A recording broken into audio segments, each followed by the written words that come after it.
On today's episode of LTFGO, Grand Duel Lancer and Summer Servant Festival 2025.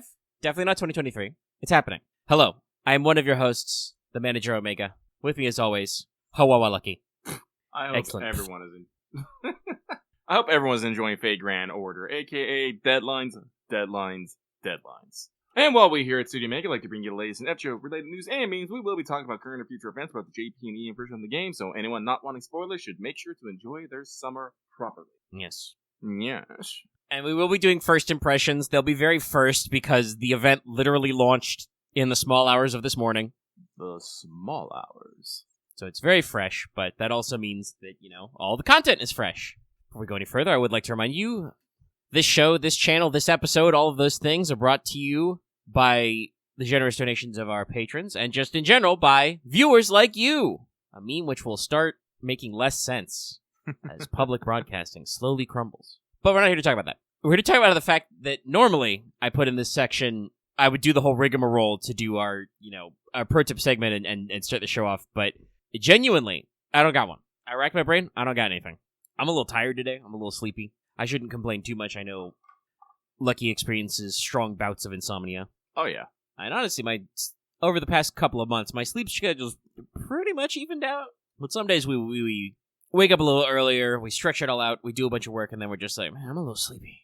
But it's 9 p.m., even if it doesn't feel like it, so I don't want to have like a cup of coffee or something. It would just be all kinds of wrong. So we're here, and I don't have a pro tip. That's your pro tip. Sleep. It's actually very important. I know some of you don't sleep good, and not necessarily because, of your own choices, but just in general. But, no, seriously, sleep. It's good for you. Having a fucked up sleep schedule is very bad for you. Well, Robin, you work nights, so speaking of our lovely patrons in chat right now, it's yes, technically I am going to be up for probably the next 2 or 3 hours recording this, and then probably another 2 or 3 hours with it in the editing and uploading and other shit bay. So I am technically working through part of the night, but I'm not working all night, Yeah, no. I have to be alive and awake tomorrow so we can stream more Death Stranding. Oh, actually, we might not do that. I forgot to mention this, but I think I might have a friend coming over. Okay. So, probably will not Maybe actually we'll be see streaming Death Death Stranding That's okay. tomorrow. You can tell Holy me shit, what I have a stuff. free day. I can pre-work on my stuff.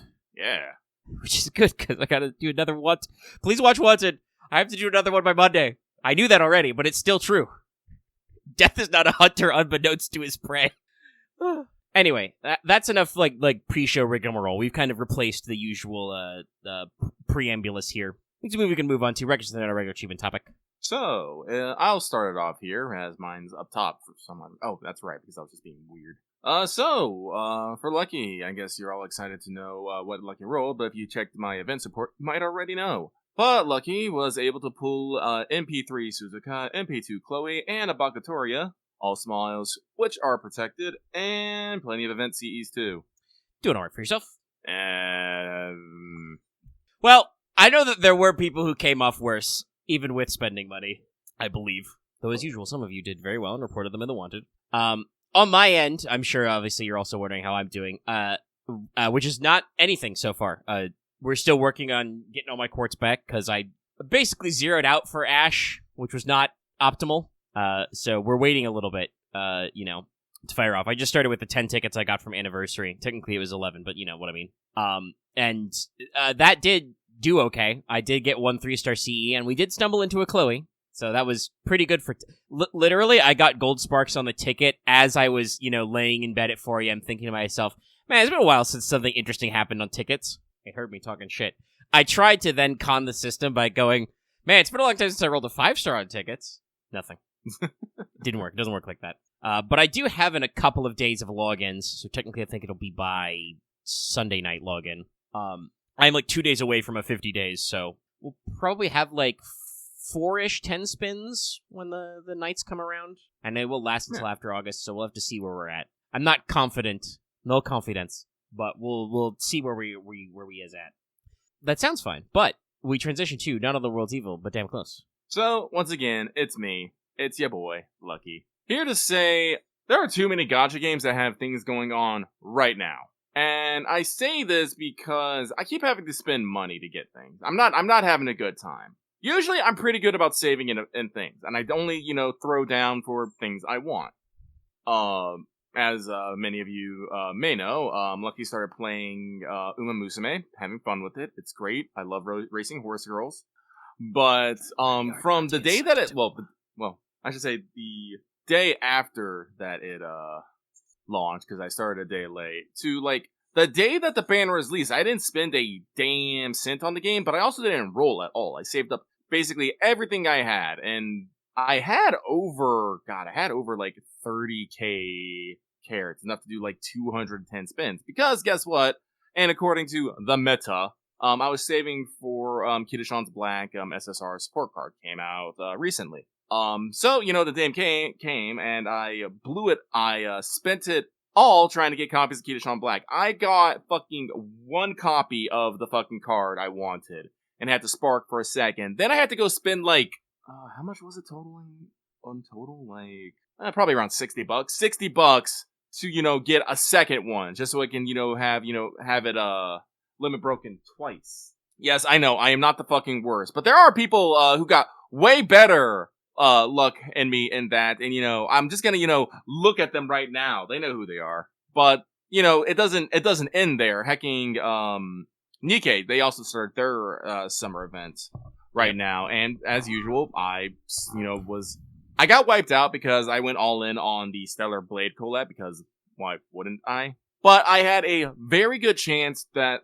but I had a fair amount of stores stocked up, and all I needed was to get one character, just one, and I would have been fine. I basically would have just used all my saved pity to just get the rest of the copies. I didn't get that character at all. And so the second character comes out in like a week, and I'm like, I have no stores. I'm like, oh my god, am I going to have to fucking spend money on this game? Well, I take that back. Spend rolling money on this game. Like, I spend money on Nikkei, but it's never to buy more currency to roll gacha. It's always because, shit, that pass has a costume I want. Yes, I would like to put fucking, Rappi in a fucking very sexy swimsuit. Yes, please, here, have $60. Usually that comes with, some tickets and stuff, but that's never the intent. That's just a happy coincidence. And so I'm like, fuck, am I gonna have to spend money on Nikkei next week? And then, of course, we get to FGO.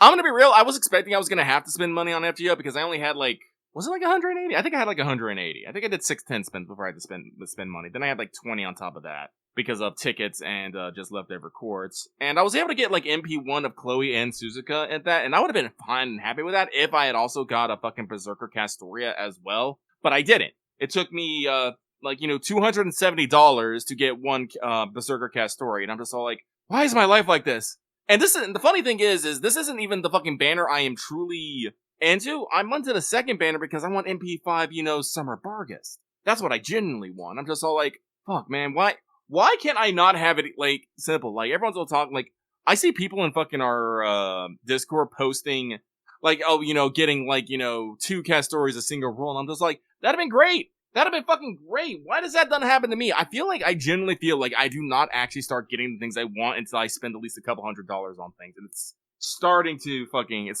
annoy me. Yeah, I don't know. Probability's weird.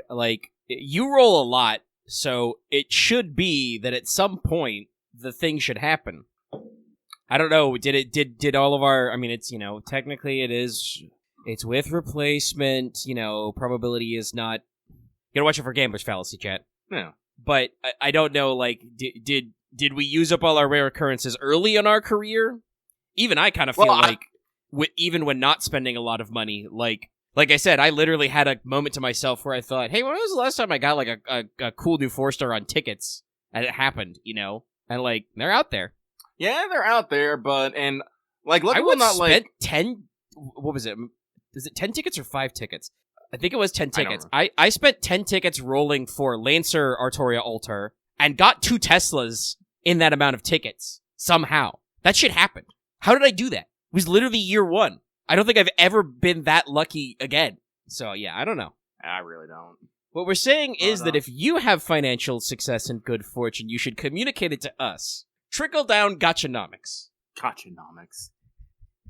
But, that's that. So I'm already expecting I'm going to have to spend more money on Banner 2. And then probably on FGO, I am probably fucking hiding the credit card until next year. at least we have kind of, like, discussed it and pre-planned, and obviously, not a guarantee, because this game is mean, constantly making us like characters we say 2 years from now, we're like, I won't fucking care about them. Little did they know, chat. But you and I have both pretty reasoned out that, like, there's not a lot of reason to go ham for, like, most of the rest of the year. If only summer happened around Christmas time, I could have 6 whole fucking months. Alas, alack, we're here. But means we should check in and move on to, did you finish your master missions? Something you may be wanting to do to get some extra frags for some quartz. And genuinely, I mean, Ptolemy's cool, but, like, I'm fucking, man, we'll see what happens. I'm very good, actually, usually at, I feel like I'm both good and not good at tickets. Like, on the one hand, I will just fire tickets on anything, but if I'm truly not interested in a banner at all, I'm good at holding tickets, so we'll see what happens by Halloween time. My brain interpreted that almost as Halloween Town. No, that's incorrect. Though I should check if those movies are on Disney+. I like them a lot. Anyway, sorry. Like I said, Chad, I'm a little sleepy today. Did you finish your master missions? And I am confident these are the correct master missions because I copied them directly from my app, but if you thought these are the same master missions from last week, that's okay. Because they're very generic still. You need to defeat 3 each of Saber Assassin, Archer Caster, and Lancer Rider Berserker servants. Again, all very normal stuff. Defeat 15 enemies with the Human attribute. The Human attribute. And then get 2 skill gems or statues, and then 4 skill gems or statues. I believe those have to be drops, but it's fine. And that's it. That's all super normal stuff. Super normal. Honestly, patron chat talked about how Ptolemy can, switch, like, Melusine, but also reverse. Like, I feel like Ptolemy is like their third go at that kind of mechanic, and it's the first one that I think really works very well because it goes both ways. Like, Space Ashtarte was like super revolutionary for being able to pick her NP damage type, only for most people to use the default arts anyway, because arts became good. And then, Melusine has a very interesting way to do it, and now, like, Ptolemy is just like, nah, straight up, switch back and forth. Super interesting, cool stuff. Super cool. But yeah, those are your master missions. Let's talk skelograms. They'll be a little brief. We've got a few things. Number 1, in JP. They're currently working on Grand Duel Lancer. Just started, just a little while ago, on the 16th. Yep. Correct, I had it started that day. Anyway, spoiler, it was Indra. Definitely not the most interesting thing they could have done. No. It does feel kind of, like, almost obvious with them, like, doing the Indra event right away and extending it. And obviously he is pretty tough. That's, his spear is, Karna's Vasavi Shakti. Also, Rabargus also switches back and forth. That's right. I think her card type is the same. It's just she can pick single target AoE, right? Yeah. Again, we'll see how Monday goes. I have had atrocious luck with SRs in summer, chat.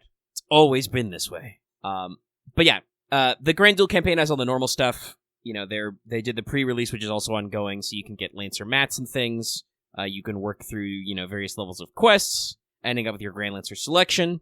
When you complete this, you do get a special little 4-star CE, which gives you extra Master EXP when equipped to a Lancer, kind of a thing. And yeah, it was Indra.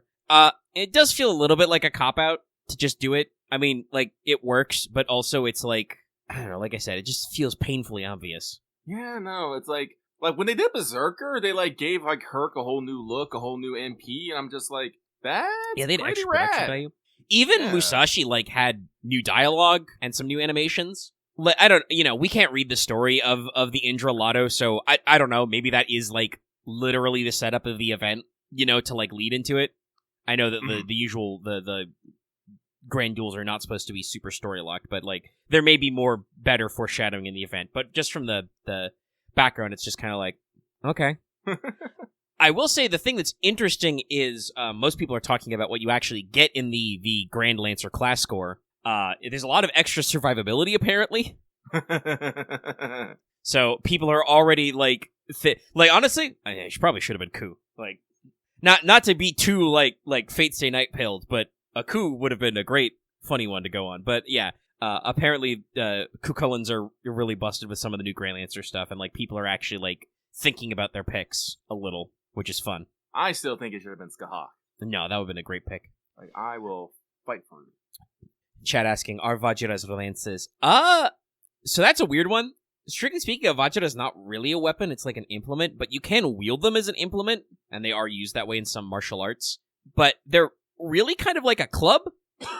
I guess like a lot of fantasy Vajra are, like, large, so you can count them as a spear. The thing about, like, Indra is, like, I remember vividly this quote from the English dub of Castle in the Sky. Mark Hamill, as the bad guy, is talking about the power of Laputa, and he's like, the Ramayana called it Indra's arrow. And, like, I'm pretty sure technically that is talking about the same thing that is Vasavi Shakti. Like, Indra with a great big, world-destroying spear is, like, it tracks. It's just like I said, it's just, like, you literally just added that guy.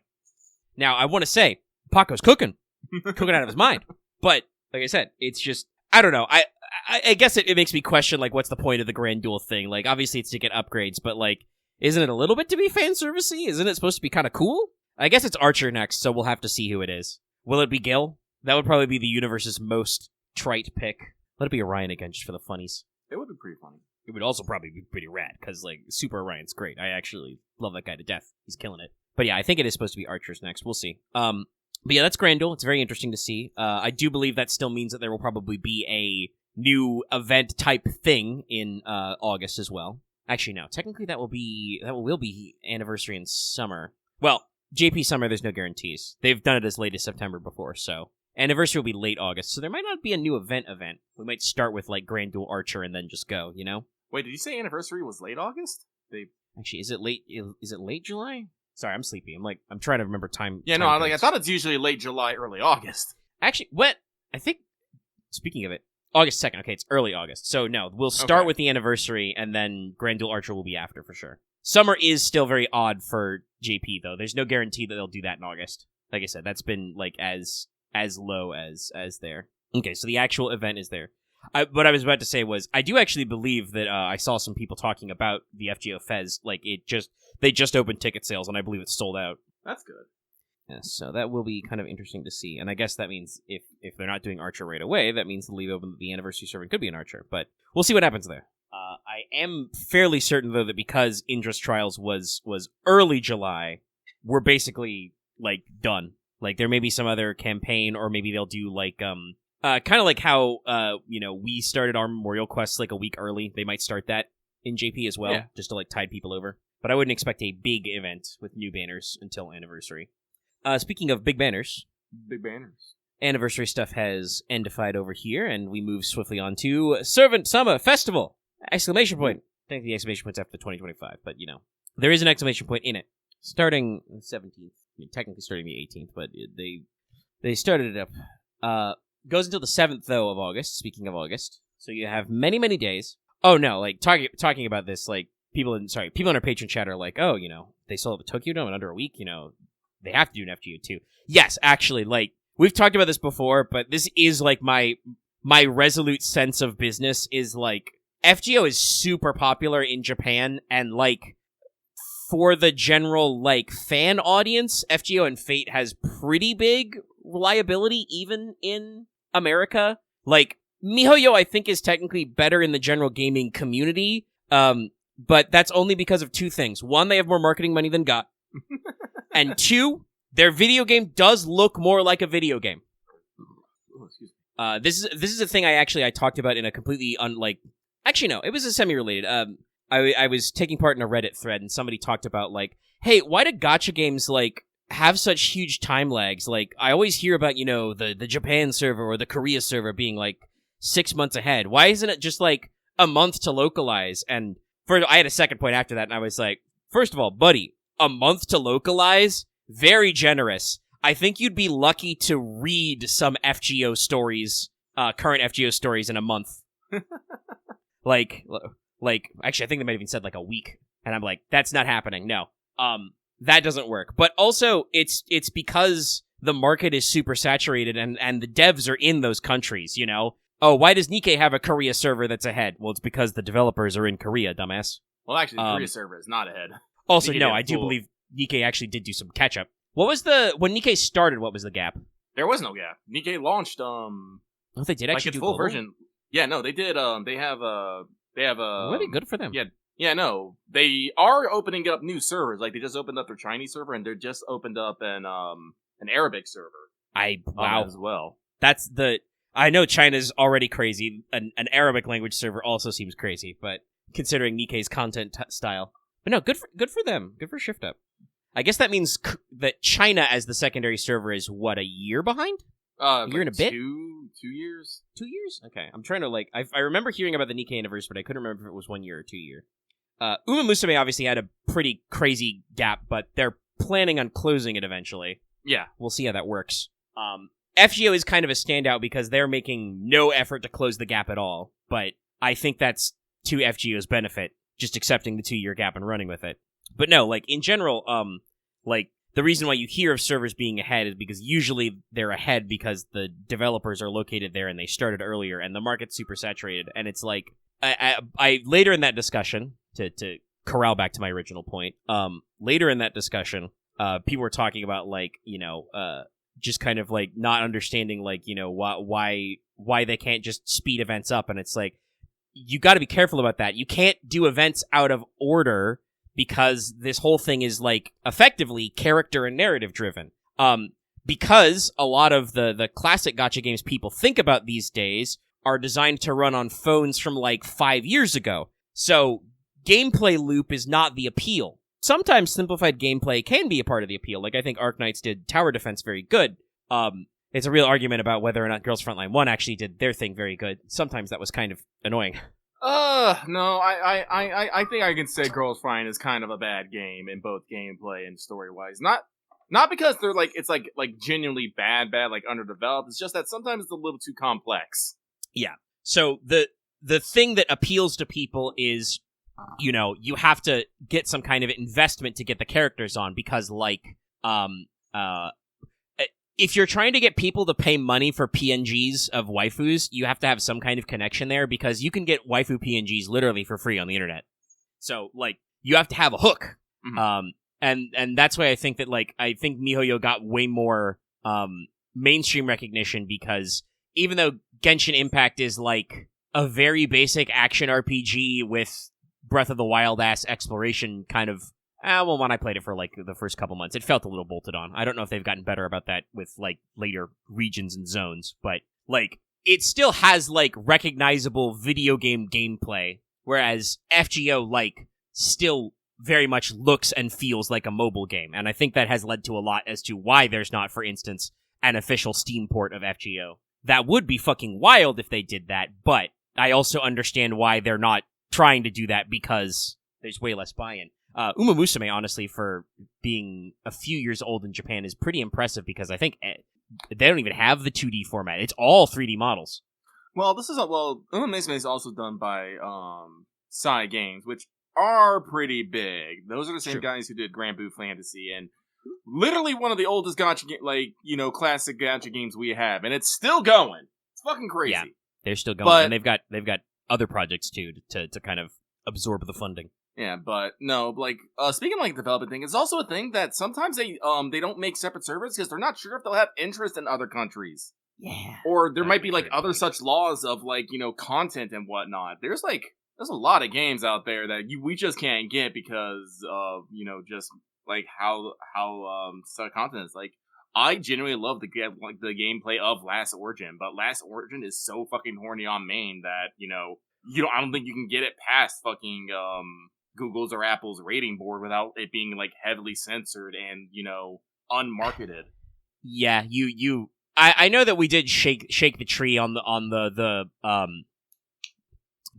monopoly of mobile marketplaces, but yeah, I'm pretty sure you could probably get away with Last Origin on Steam, but it's still a little bit of an older game, so PC porting is odd. It's very funny to me that obviously you want a mobile port in East Asian marketplaces because that is where the consumers are. Mm-hmm. That's where they are in Japan, and probably where they are still in Korea and China too. Oh no, well, remember China has a huge market. Yes, very big. I mean, literally, they have 1 billion people. No, they have a huge market, and Japan and Korea, despite their small size, has very high population densities. I know that in Japan, honestly, I believe because of people doing game streams, I know that Steam has been getting more popular in Japan because it's a lot easier to afford a low-level gaming PC in Japan than to, have found a PS5 during the launch year. And as we know, buying an Xbox in Japan has always been like a blue moon phenomena. They just did not get market pen over there ever. So like console gaming is important in Japan, but the rise of like compact gaming PCs, and I'm sure the Steam Deck helped. There's also a reason why the Switch kills it in Japan, because it, plays the role of both. But like, yeah, the marketplaces and the marketing rules get out there. So like, you probably could do Last Origin on Steam, maybe. Steam's greenlighting of adult content is very weird because it does have to go through a human, which is nice, but also means you are under the influence of the subjective whims of whoever you get that day. Not to mention, like, chat brought this up, like, licensing for Uma Musume, because several of those real racehorses are still alive, and, like, there are, I guess you would call it intellectual property rights, possibly physical property rights on the horses. I believe we did mention when we previously talked about Uma Musume that if people don't know, the reason why racehorse names are so wild is that the racing associations have very strict rules about naming. Mm-hmm. So, like, horses have to have distinct, unique names, and you have to wait so many years before you can reuse a name. I think there's also, like, some rules and stuff. Like, if you have a certain horse as your horse's Samurai, you can use, like, part of their name in your horse's name. That's how we have, like, a whole line of Mejiros and whatnot. Yeah. Kind of cool. Yeah, there's some interesting lineage rules as well. But it means that, effectively every horse has a very unique name. Mm-hmm. And, it's part of that process there. So, like, that means that you have to negotiate with the stables and the owners of a lot of those horses to secure them for a game like Uma Musume. From what I understand, it didn't actually go that bad. Yeah, I mean, it seems like, based on the reaction across both sides of the pond, is that they picked horses that are famous and well-liked in Japan, obviously. Mm-hmm. But also that means that, like, it seems like the jockeys and stables and stuff, the trainers and owners had a lot of experience with getting a little bit of media coverage. So a lot of them, I think, just saw it as like, oh, no, this sounds great. It is interesting talking about, like, how many horses there are. Like, yeah, no, there's a lot of, God, I don't even know. How many horses are in, like, each race normally? It's at least, like, 10, I think. I've seen anywhere between 10 to 16. Not 10 to 16, 6 to 16. So, yeah, they can get pretty big, and there's a lot of races, and it is an unfortunate fact that generally horses that race and win a lot rapidly are forced to retire because it's very stressful. There are some powerhouses that, like, stuck it out for a very long time, and obviously that is kind of like the appeal of Haru Urara. Yeah. That horse raced like 118 times. Yep. Never won, but that's still a shitload of races. Listen, Haru Urara saved Japan. You can't convince me otherwise. That horse deserves retirement and all the special grass they can eat. Mm-hmm. Meanwhile, you've got funny horses like it. Everybody has realized. I wasn't that recently. It was like 2019, I think. It was like 5 or 6 years ago. But still, did technically win. She's won in our hearts. Yay. But there are other horses like Gold Ship. Like, everybody knows Gold Ship was hiding his power level. That fucker didn't try. I believe I've heard a story that the jockey has substantiated where he said he didn't used to pray for victory. He would pray that Gold Ship would be normal. But yeah, we're having fun. But yeah, like, and obviously I think that's part of, like, how Usa Musume has, like, blown up so much over here is that, like, they have a very specific branding. They have, like, clear design goals with the horse girls and their influences. They have, just enough character stuff for it to really stick. And they have a really enticing core gameplay concept, which is horse racing. And if you don't think that's an enticing concept, chat, and audience at home, pull up the next time there's video footage of a big horse race in America or Japan. Go look up some past races. Double check how many people are in the stands. People show up for this shit in real life. So, it works. It's also because there's a giant betting scene involved in it.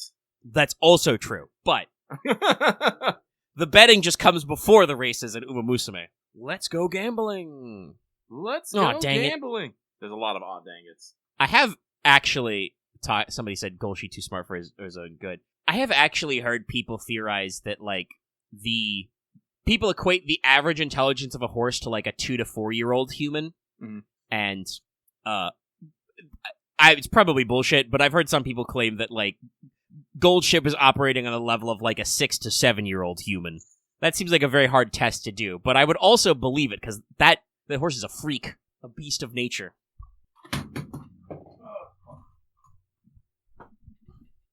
Anyway, we're in the middle of talking about the Servant Summer Festival. Sorry, I got us on a tangent. It's okay. The news is very light. We'll center and finish up the news and move to Mailbag, where I'm sure you have many other questions. But Servant Summer Festival's out. We got 6 St. Courts of the social media. The login campaign for Apples is now live. Thank you very much. On the broadcast light, we did clarify when the Fairy Nights banner will start, so it will be the 21st, which is roughly the correct timing for JP. That was another case where they knew right that they were gonna not hold that one in. Also, Axe, you're putting a lot of confidence that the TCG translated that name literally, which I'm pretty sure they didn't, because where's the Joyous Spring in Haru Urara? Which part is it? It's the Haru Urara part, is Joyous Spring is the Glorious Spring. I don't know where the Ash Blossom part is. Sorry, we're arguing over Yu-Gi-Oh cards. Never take the English version as completely literalized. Yes, it's a very nice banner. So the next bullet point is Storm Pilots have AP during this event. I believe we will probably continue to do this every single time there's a limited time event until you can just spend Storm Pods on any quest. It's smart. It's good. It's good for you. Sorry, rubbing my forehead. Sorry. I must argue in chat. It happens. I do it sometimes. I'm invested in this. I'm going to go to the fucking Wikipedia right now. Because unfortunately, Axe posted a screen cap crop, so I can't copy and paste that into Google Translate. I will say this, because we're on the subject. Yu-Gi-Oh! Is very weird, so the way they get away with this is they get to use the advanced power of Japanese kanji to basically have card names be like 4 names at once. I'm exaggerating, but you can have a kana meaning to have a forced pronunciation, which has a meaning because it's a phonetic word, and then you can also have a kanji meaning to translate to something else. So it's entirely possible that the way the card that in English is rendered Ash Blossom and Joyous Spring is written is, it says Ash Blossom Red Haru Urara, which means Glorious Spring. And the TCG is just like, well, we can't fucking do, the English version is like, we can't fucking do that, so we'll just put both names. But I'm gonna get to the bottom of this little detect language. Google Translate. Are you fucking with me? What's up? So I entered the base name, and it says it translates to Ash Blossom and Joyous Spring. Though it says that would be pronounced Hairyu Urara. Yeah, no, because that's the thing. Like Hairu is ash. Like, so, like, Axe like saying that, it's like, yeah, no, maybe somewhere in there you can change the kanji to mean Ash Blossom, but I'm a little confused how Google Translate know to go it literally. Like, Haru Urara, Google Translate renders it as spring and brightness. So it's very odd of, like, I guess the idea is it's like it's Japanese text, so of course it's a pun, but it's like they've got the layered text, so you read it out loud as Haru Urara, but the literal writing is Hairyu Urara, but they've got the little, you can see it in the screen cap, they've got the little funny superscript over the text to be like, no, read this way. Which, by the way, Japanese, fuck you. How dare you have cool language tricks? The ability for you to write literal meaning of letters in small characters and then also put a superscript that is like, hey, read this way, out loud, it's funnier. No, I love Meanwhile, it. in English, we're out here with fucking being like, how should I pronounce this vowel? Is this Y silent? I before E except after C, which is not even true. That's weird. Why are we like this? And honestly, I really wish I could go back to 2nd grade and just be like, what about weird? And just blow my fucking teacher's mind. You probably would have forced them to have a mental breakdown, because like they're just teaching you what's in the book, man, what's in the lesson plan. But it's not their fault that because I think the old English way to write weird is with a Y. It is. Like, it's not even IE. But no, who decided it should WYRD. be IE then? Or EI? EI. Well, that's fair. Sorry. Legendary in chat being like, can we not have one kanji be pronounced 6 or more different ways? I guess that's the weakness, is like, you have to learn a lot of rules. But sometimes they get even to do that. Listen, this is why they literally have, kanji proficiency tests. And you can get fucking, certifications that you know so much kanji. And they have that grade for English as well. That was actually a post I saw elsewhere. Somebody got like a Japanese English proficiency test and was like, what the fuck? They have words like abhor and irate in here? Me with a very large language score being like, yeah? I would call those advanced words, but they're not weird. But this was probably some TikTok influencer bozo who, doesn't read anymore. He just tells ChatGPT to make up words. Sorry, I'm a little sleepy, so like I'm in that phase where just like the connections in my brain just instantly fire today. So, like, my mind immediately jumped to, can we ask ChatGPT to just make up words? Like, will it spit out nonsense if I tell it to give me nonsense? Would kind of illustrate the point about how you got to be careful about AI, because they just do what you tell them. Anyway, we got on tangent about horse girls. Yeah, we got deep. We're done with the news, though. Like, the last bit was storm pods are half AP. I think they're going to keep doing that until you can spend storm pods on normal quests to get your class score up. So you can continue to do a lot of farming and stuff. So with that, it is time for this week's Let's Talk FGO Mailbag, the segment where we read what you have to say and accordingly. Blech. Let me hit a refresh here real quick. See if we got any last minutes. We did not get any last minutes. So we got nine lovely submissions, and we'll get through them all. Right meow. And first off, this first one comes from ring banana phone. And they say, hey, Lucky No Mega, I recently learned that at one point one of my friends was actively playing 9 gachas at the same time. So I'm curious, what was the max number of gacha games you have played at the same time? Anyway, that's it for me, sending those good summer vibes in your way. Wah wah. I don't know how to do summer vibes, so you're just gonna get wah wah wah wah wah wah wah. Slowed down with reverb. Probably slow down with reverb. To answer the title of the first chapter of Summer Event, no, I'm pretty sure the Master has had at least 1 or 2 nightmares from our first SavaFes. I don't think so. Because he was still excited to go to fucking BB's SummerFes again. Yeah, even though I think our stress stream was more like, about... BB's gonna pull some shit, but ultimately she's a good person at heart. Non-Summer BB is chaotic good, yes. Yeah.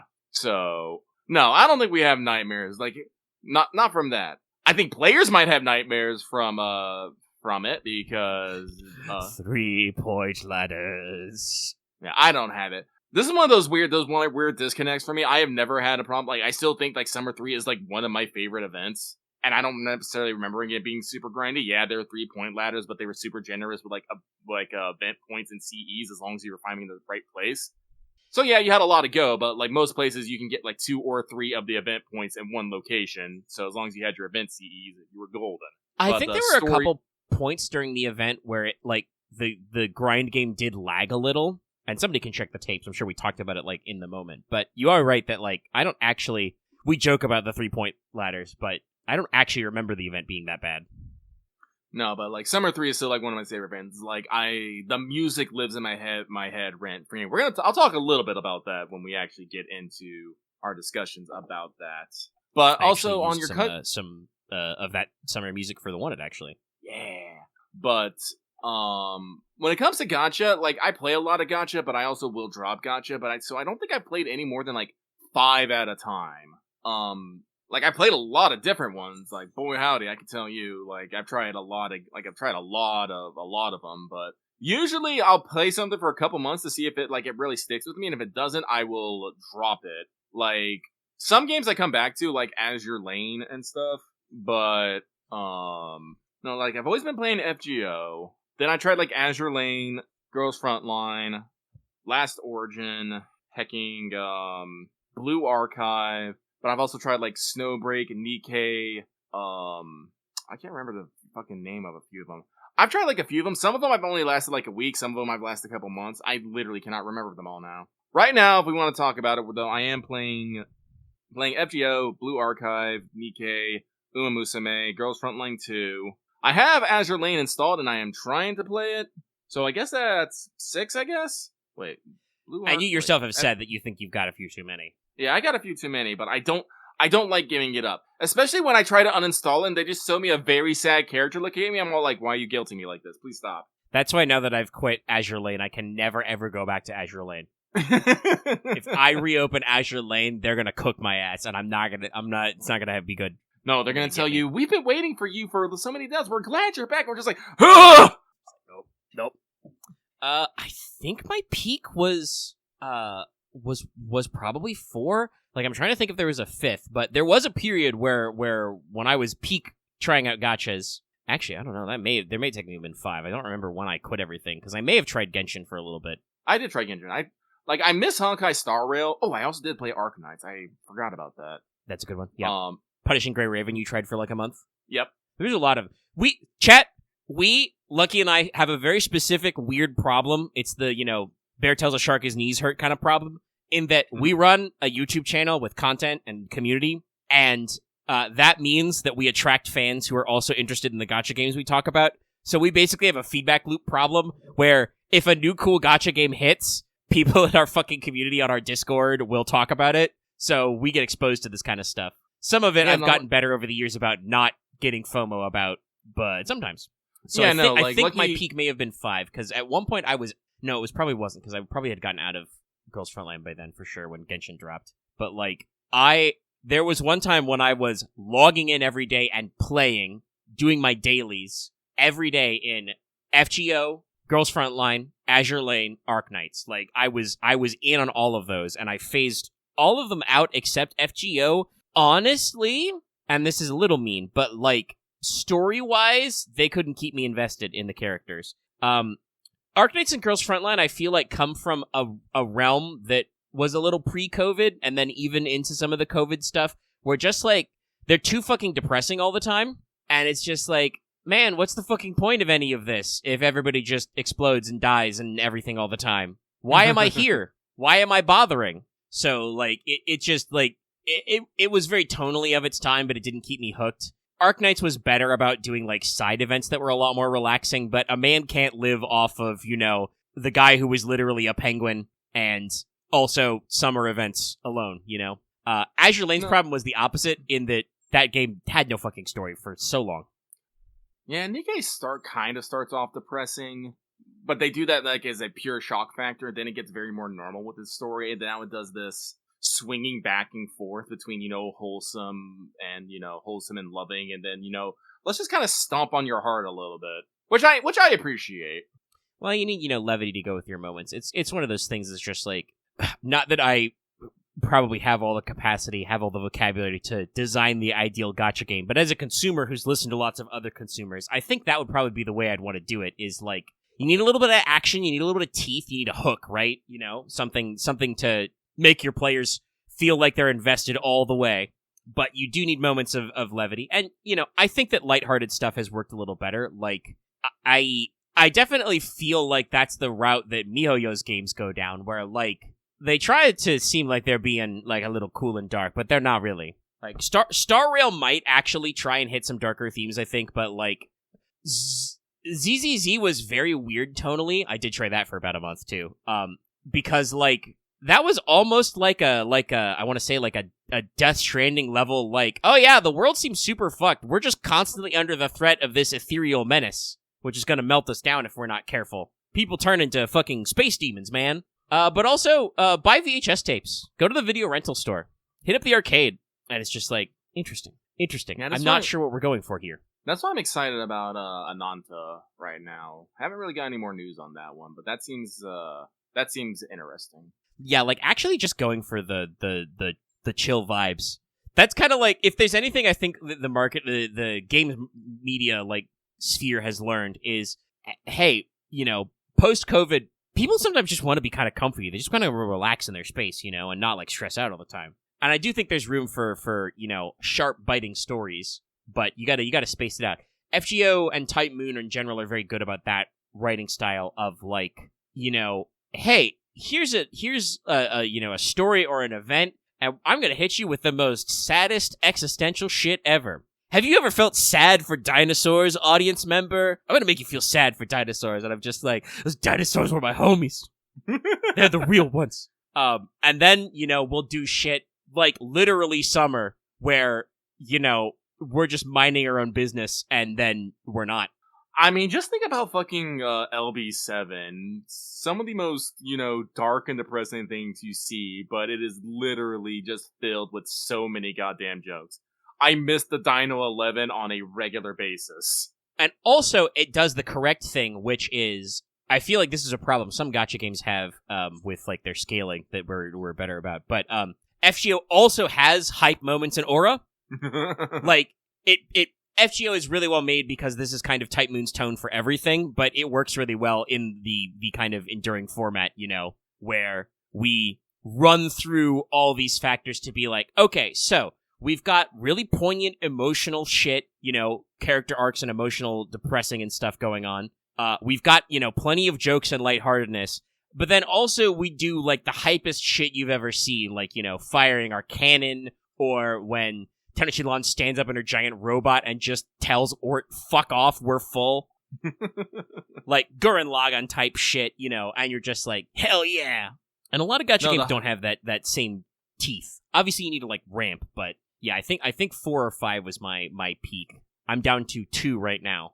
Have you actually started the Persona one yet? No, I just haven't found the I do kind of make sure to pop in a Girls Frontline on the side, but I haven't found the time to start a new thing while I'm also, like, so hard on Death Stranding 2, and also now I have FGO story to keep up with. It's in my plans, but I haven't actually gotten to try it. I should argue. I said this in our Gacha Games chat.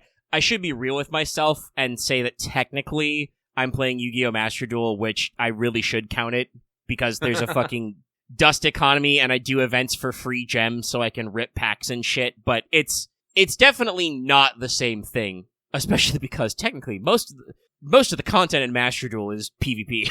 I play against real-ass humans most of the time, bot accounts aside. But it is something that I do have to, like, do my dailies and get my lumps in for free gems and shit, otherwise I can't build the decks I want to build because they're, like, God. Oh, they're so mean to me, Lucky. They just launched a very high service meta, like, literally jumped to tier 0 overnight, deck called Malice. But also, it's Internet Alice in Wonderland. And they're like, the whole deck is ultra rares. It's so bad. Oof. Like, the only rares are, like, the trap cards you run, like, 1 copy of. They're so mean to me. I did finally, after, like, 2 weeks after it came out, scrape up enough dust to do it. And got a little lucky on the pulls. But yeah, it's one of those things of just like, damn, they keep doing it. Thank God my Mimicals were a budget deck. Okay, game, Yeah. I'm gonna be real. That is a sapling. I should have just ran that over in my fucking truck. Why did everything take damage? Yeah, the vehicle physics in DS2 are still a little weird. Trees are truly the devil. I also don't know if they respawn after you run them over, though. That fucking thing took 44% damage? Excuse you? No, like, I don't know what they did, but, like, if you damage something in your truck from, like, a sudden stop, it's a lot of damage in Death Stranding 2. We'll probably talk a little bit more about Death Stranding 2 later, because it's they're big in on our minds. I don't know what to call these boxes, but, They're in secure cases. yeah. I don't think they've ever actually shown us what's inside them, but they look like sealed, padded cases. It's like, and it's not like they're unsecured in the back. Anytime I'm, like, rolling around, they're not, like, rattling in the back like beans in a can. Was it an item that was fragile, or was it a normal item? It was a several items. Like, some of them were fragile, some were not. The fragile ones were at the one that was at, like, 44%. But still, it's one of those things that just all, like... Those are, like, probably overtuned, the fragile items, for how much damage they take. Even then, they probably shouldn't take that much harm. Like, I don't know. Maybe they rebalance something in, like, between 1 and 2. I feel like items get damaged a lot easier in 2 when they actually get damaged, and container damage is basically reserved for exactly Timefall. God, if I could fucking chiral bubble wrap. Anyway, I think that's our good mailbag response. We got a few more of them. We got several more of them. Yes. So this next one comes from Monster Aficionado, who says, "Dear Lucky and Omega, no question this week, just sending good vibes. Wah, wah, wah, wah, wah, wah, wah. And wishing you well. Keep up the great work. P.S. Don't forget your PvP ladder. I should probably do my PvP. I won't forget about my ladder. I'm not going to do the thing I've done for the past 2 weeks and log into Final Fantasy XIV right now. I'm too EP for Frontlines. I should probably do that, but I've been wanting to play some freaking Death Stranding today. I haven't, and now that I think about it, I don't know why. I just guess I just haven't been here, guys. Lucky's been sleeping like shit. It really fucks your shit up. So, moving on. This next one comes from, we about to go on another unforgettable summer journey. Howdy, Lucky and Omega. Glad to see Lucky got his account back swiftly. Hope you're having a good week. Oh, that's right. Should mention that. Well, it should be obvious considering I've been playing the game. But I was able to get my account back fairly easily. It was actually that night almost, pretty much. Less than 24 hours. They were very quick. Yeet. Since we have begun our summer in North America, I wanted to ask what servants do you think we'll see in the summer spotlight for JP for the 10th Annie Summer event? Well, I'm gonna shout out the obvious one. Give me my goddamn passion lip. You have a design for her. Lip. Medusa, Medusa, Medusa. I also am still... I feel like, as a world-renowned foreshadowing enjoyer, I feel slightly annoyed that we still don't have a Summer Semiramis, despite the fact that a fucking pigeon told me she looks great in a swimsuit, like, 6 years ago, I think? Like, I don't remember how long ago that Valentine's was. Was that Valentine's 2? Valentine's 3? I want to say 2. Yeah, I think it might have been number 2. So, one of those things of, like, why haven't you done it yet? Have we gotten Summer Me yet? No. Also true. Well, no, it's just one of those things, because Summer Chloe's in here, and there is a scene with her and Summer Ilya. Chloe bemoaning the fact that, she doesn't have a swimsuit. I'm all like, that sounds like a thing. That is usually what we do, and I know that, like, obviously, like, it's explicitly stated in the text that Chloe stays behind to, like, help you out. That's why she's all editor-pilled, chat. But she stays behind to help you out, and Ilya and Miyu are supposed to have gone on ahead to Luluaha.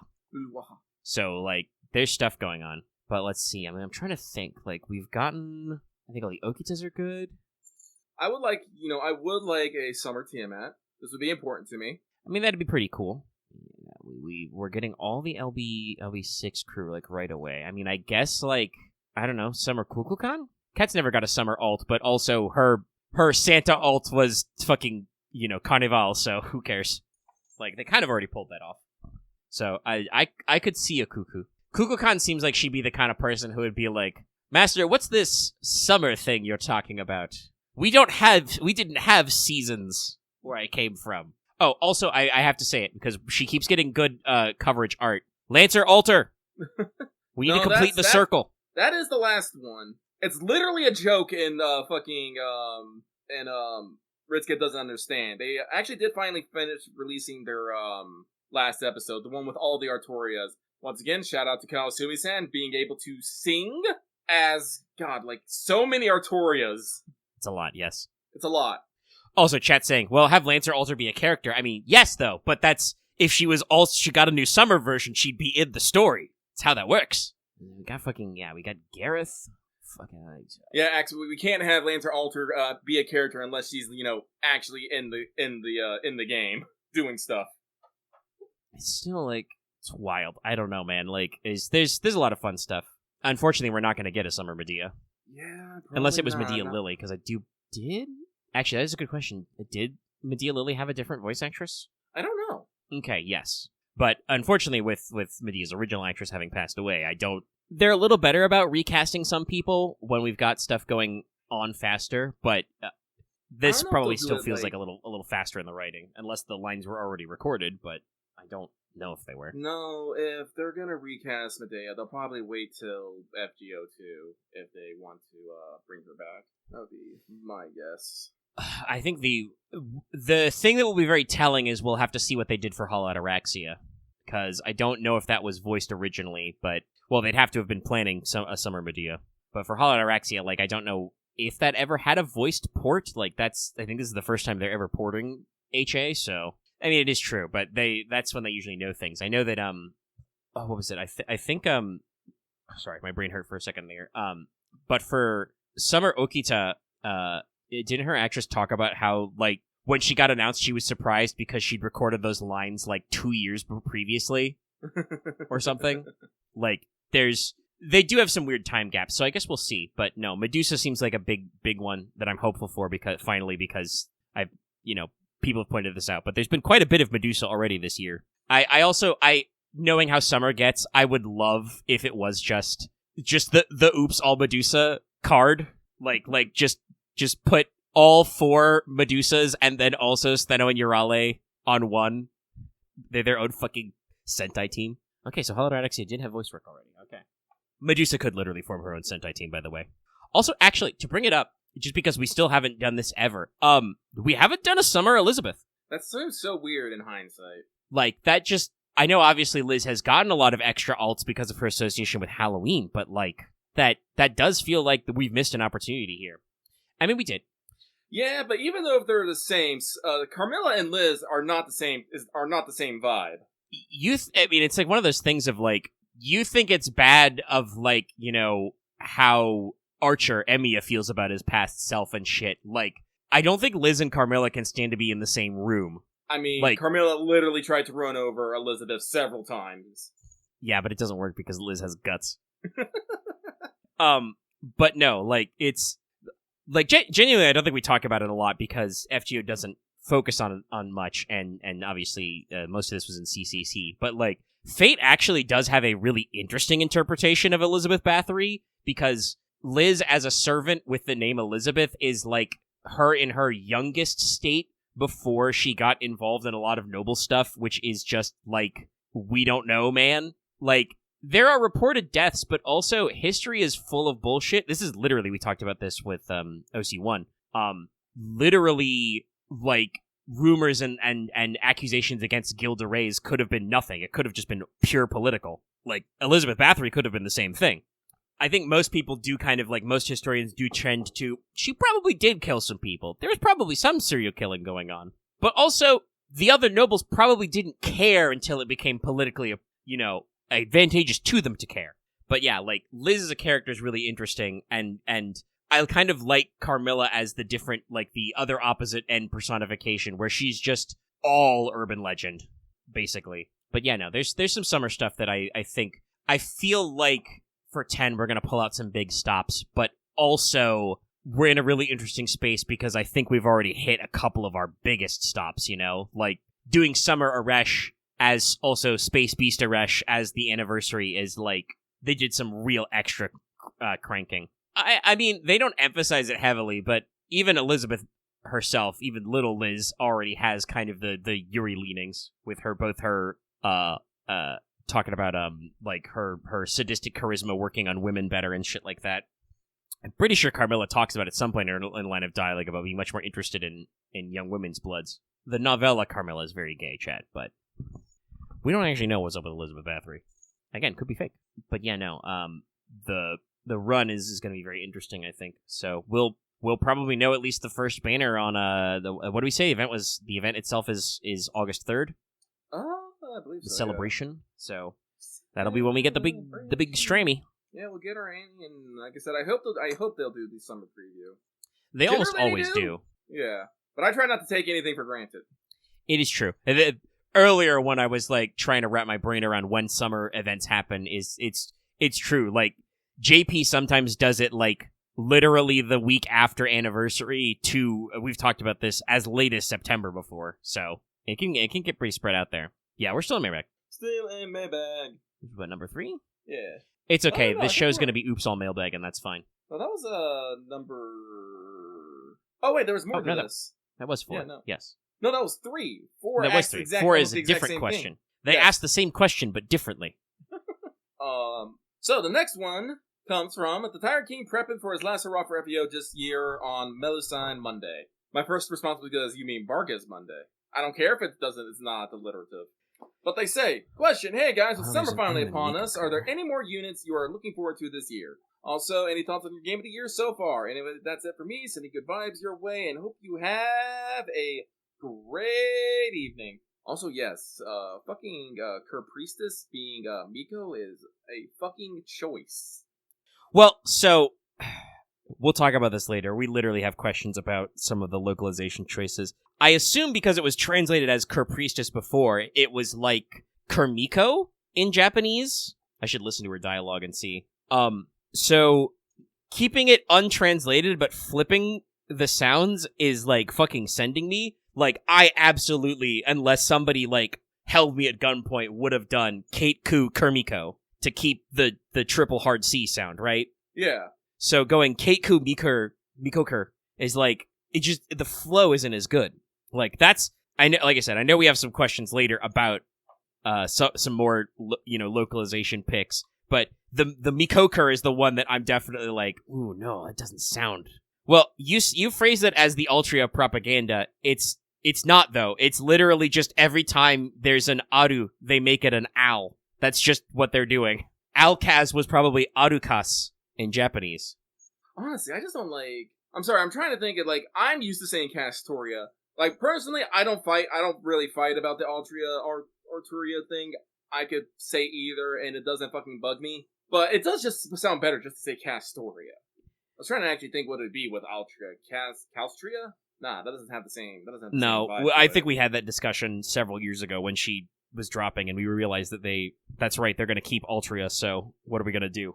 But no, I mean, I assume this is them formalizing, like I said, what was a nickname in the Japanese-speaking fandom, where her name is written as Artoria then Caster, so Arukas, Arcas works, and I don't really like saying Alcas, but if she's Altria Caster, then yes, if you, not camel word it, there's a word for, actually that might actually be literally truncate, there's a word for when you shave certain syllables out of it, that tracks, and Hawa, wow, I'm too tired to even say that, Hawabaltria?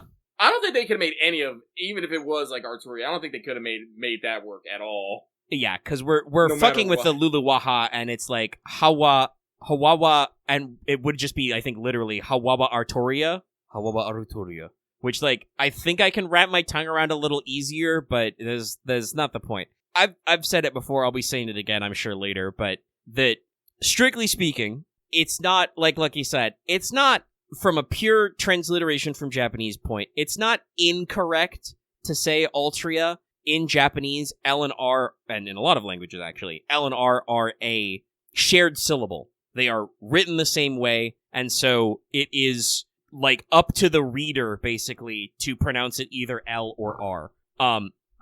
However, as both a native English speaker with some fucking Bretonian heritage, and as a person who took a couple semesters of Latin, Altria is just incorrect for what it's supposed to be. It's just not right. I've said before, in both the Japanese version of the script and the English version of the script for the Shinjuku Epic of Remnant, they say that it's supposed to be the feminine form of Artorius.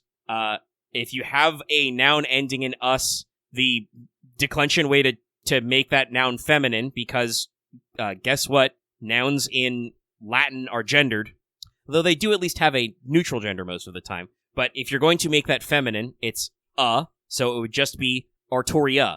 The Arturia or Arthuria days are a little behind us, but that was a legitimate case for that pronunciation. It's just the kind of thing of, like, I think even Albert and the, like, translators helping at Aniplex panels have a hard time catching it, because your ear hears it in Japanese, Arutoria, but the L just doesn't come to our ears. But like I said, technically it's not wrong. It's like me saying that, like, technically you can call her either Ash or Toneriko. Neither is incorrect. I mean, the official statement is they write it as Altria. You'd have to pin down Nasu for, like, an English language interview, because that would never come up in a Japanese interview even, because it's all Arutoria. I don't get it. It's weird. It's not even like technically we've taken liberties before. Like, I don't mind the Tamlin translation, but that is one that clearly we took a liberty, because it's just Yosei Kishi in Japanese, which fairy knight or fairy warrior is pretty literal. But the Altria stuff is just like, yeah, I mean, you're never going to catch me saying that outside of, like, an instructional context, because, like I said, I've spoken English my entire life, and I've actually studied a little Latin. It should be, it's so weird to say, in universe, in a narrative context of the language it's supposed to be, it should be Artoria, because we're, like, taking something from Latin English to Japanese, then back to English. But, again, in Japanese, it's his prerogative to say it should be written Altria. It's wrong. In the words of Nick Fury that's been posted in our patron chat. Vowels are fucking stupid.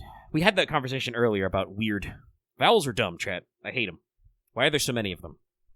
Lucky just shrugs. But this person did want to know, hey guys, with summer finally upon us, are there any more units you're looking for this year? Also, any thoughts of the game of the year so far? Anyway, that's a minute. Send good vibes your way, blah, blah, blah, blah, and hope you have a great evening. Sorry, we said that already, but I was just reinstating it, because none of what we just said was about the question. No, that was a complete tangent. So, did chat start us that way? No, go. So, me rolling for the rest of this year? I'm not. There are servants I would love to have, I'm not getting them. Like Ptolemy, fucking Usagi Kenshin, fucking Takeda Shingen, I want them, not getting them. Because I need to say, next year is going to be killer. We have the Samurai Remnant collab with Uchi Gozen in it, I want that. We have two Ordeal calls. Yeah, we have the Mahoyo collab with Alco in there. We have 2 Ordeal calls, and I am rolling for Marie Alter. Excuse you. No, it's a pretty good one. Like I said, we got Ordeal calls coming. So we got another BB coming. I need my BBs. I need my BBs. And then of course, the frickin', anniversary is Space Arash. Yeah, we got Space Arash? No, I am fucking dead next year. Next year is going to be pretty brutal, yeah. No, like, fucking Kazura drop too? Ugh, so much. So no, I'm not rolling for the rest of the year. Like, I will... Yeah, no, will not. So, with that, Game of the Year, unfortunately, we're like halfway through. I haven't played too many, like, hot and fresh games. Like, played Monster Hunter Wilds. That was fun. I'm playing Death Stranding 2 Pretty right solid now. game. I have Clair Obscura. The physical copy is here. It has arrived. I will get to that at some point, but boy howdy, I got a backlog. There's many games I need to fucking beat. Right now, like, judging just from vibes and whatnot, I'm probably gonna say it's probably gonna be a matchup between Death Stranding 2 and Clair Obscura. But let's not count out Ghost of fucking Yote at the moment either. Like, I am genuinely hyped for that game. Yeah, my personal game of the year definitely Death Stranding 2 right now, but it might be Ghost of Yote later. I like Clair Obscure, and, like, do not be shocked when it takes home a lot of awards later in the season. But I also, like, Clair Obscure does not allow me to just exist and vibe in the way that Death Stranding 2 does. And that also probably Ghost of Yote will. Like, it's got the story and character chops, and, like, the fundamental gameplay is fun, but it's also just doesn't have kind of the same, like, appeal for me to just immerse myself in it all the time. Somebody in chat saying, ooh, Musume. It might get some awards. It did have a Steam release. It's true, and, as we discussed, Cygames has money. Oh, like I said, there is a mobile category, so no, Musume might get a nomination for best mobile. It better get a nomination for best mobile. I'm not saying it has to win, but it better get a nomination. I would hope it gets a nom after being such a phenom. Yeah, especially because what are you gonna do? Nominate fucking Genshin Impact again? They're probably gonna nominate Genshin Impact again. That is unfortunately because, as I discussed, MiHoYo actually spends money on Jeff Keighley.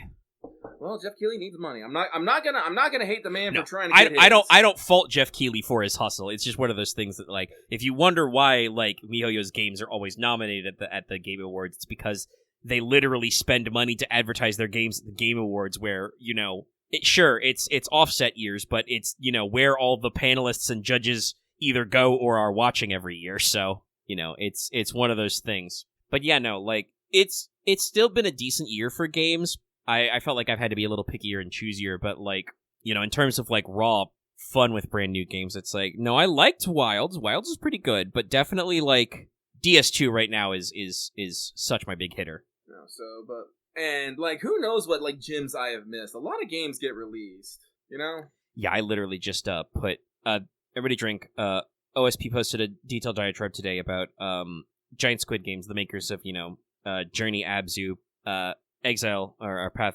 Pathless of the Exile or whatever, and the upcoming Sword of the Sea, that's going to be like a month, which I do believe will be day and date, thank God. But I literally watched all that and was like, shit, that sounds really cool. Hold on, let me add Abzu and Pathless to my fucking PlayStation wishlist.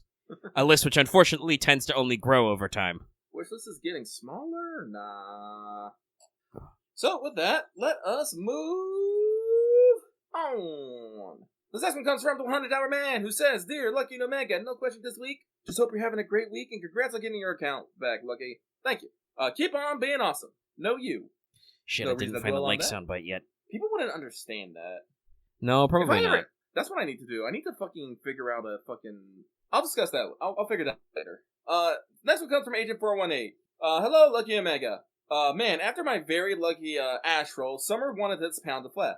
8 packs, 3 Castorias, 2 SSR spooks, 1 Pity, 0 SR spooks, 5 Chloes, 11 Suzukas, and 10 USO. Jesus! 10 USOs for MP4 Castoria. Hoping your summer roll went better. Have a good weekend, y'all. P.S. It was a rainbow and gold ores on the SSR spooks. P.S.S. My wallet thanks me for already having the plan to skip the other summer banners, not waiting for Tez. Then it's time to save for all my future quick servants as a quick enjoyer. Yeah, no, like once I actually got my hands on Castoria's kit, I was like, oh, I can understand why people want, like, you know, multiple MPs of her. It's just, I can't afford it. I literally can't. No. Like, I wanted a Castoria, not because, you know, Arth Berserker, single target, good shit. You know, she has a very good kit, but just because I want a Castoria. I wonder because I called it in the one, it's the fucking Hopewell Money, or Hopewell Camelot, it's the fucking money shot. Like, it's the thing. And I'm just like, God. I want that. But like, also, she is... Bakatoria, if you don't know, chat, is like... One, what if we put regular Caster Artoria's kit on an offensive unit? That's it. Her NP even gives the whole team 1-1 purge defense, though it doesn't scale. But also, two, hey, remember that foundational, brilliant, phenomenal, meta-defining arts unit we released last summer? Yeah, we made the single-target version of that. And it's just like, Jesus Christ. And the funny thing is that FGO's rates aren't the worst in the world. No, they're not. It's just, we have a very big pool with a lot of units in it. And guess what? Probability is a bitch. It's true. It's like, I could really use a modern, single-target art berserker. I have MP5 Vlad, though, who, does his job. Took him a few rank ups. Ooh, excuse me. And I'm just all like, I'm pretty sure, like, from now on, I might, like, on our, like, future, like, Destiny orders and, GSSRs, I might try rolling for, like, more Castoria copies. Or Bakatoria copies, rather. At least get her to MP2. Because I'm just looking at her kid, I'm like, God. She's very selfish in a way, but she still, helps out a bit. It's like, God, I'm pretty sure I can slot her in with, like, Summer Ibuki, and, we can have a fun time. Yeah, she still has that targetable 20% skill. Yeah. It's like, it's so funny. And talking about all of her bonus damage, somebody posted this on one as well. If you max out all her skills and you go ham and you hit double trait damage, you can basically negate the damage downside from foreigners. Wow. You can remove her class disadvantage, because lots of them are threat against humanity and shit, so it's crazy. It's crazy style. Crazy style, Dio. So, but no, she's really good. I definitely... Fucking my fairy knights, though. My fairy knights! My Yoshi. Like, this is the same... Like, it's the same thing. Like, I'm on the hook. I need to get me an MP5 Summer Bargus. This is important to me for reasons, well, I'm sure that understands. But, I also don't want to go without, the fucking Ker Priestess. I feel like Ker Priestess just sounds better, or Kerpika, whatever. Like I said, I think they translated that one pretty well, going Ker Priestess. I would take Kermiko, but that's because I'm a fiend, and I'm just like, no, it's English. Alliteration. It forms CCC. Come on. Should be baby shit. Well, the fan translation is not real. It's not authorized. And like I said, if her name literally was written Kermiko, then yeah.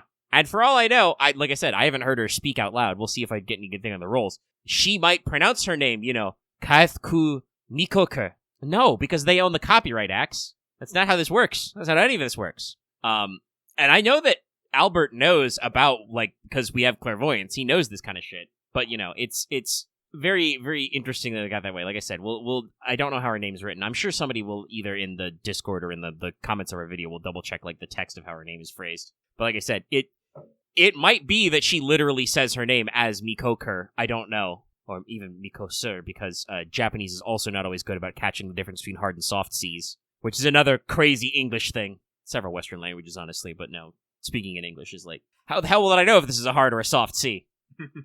See, if it's Latin, it's always supposed to be a hard C, but we got that shit lost somewhere. But in that case, definitely I would have still flipped it just for the alliteration. That, like, seems like easy street.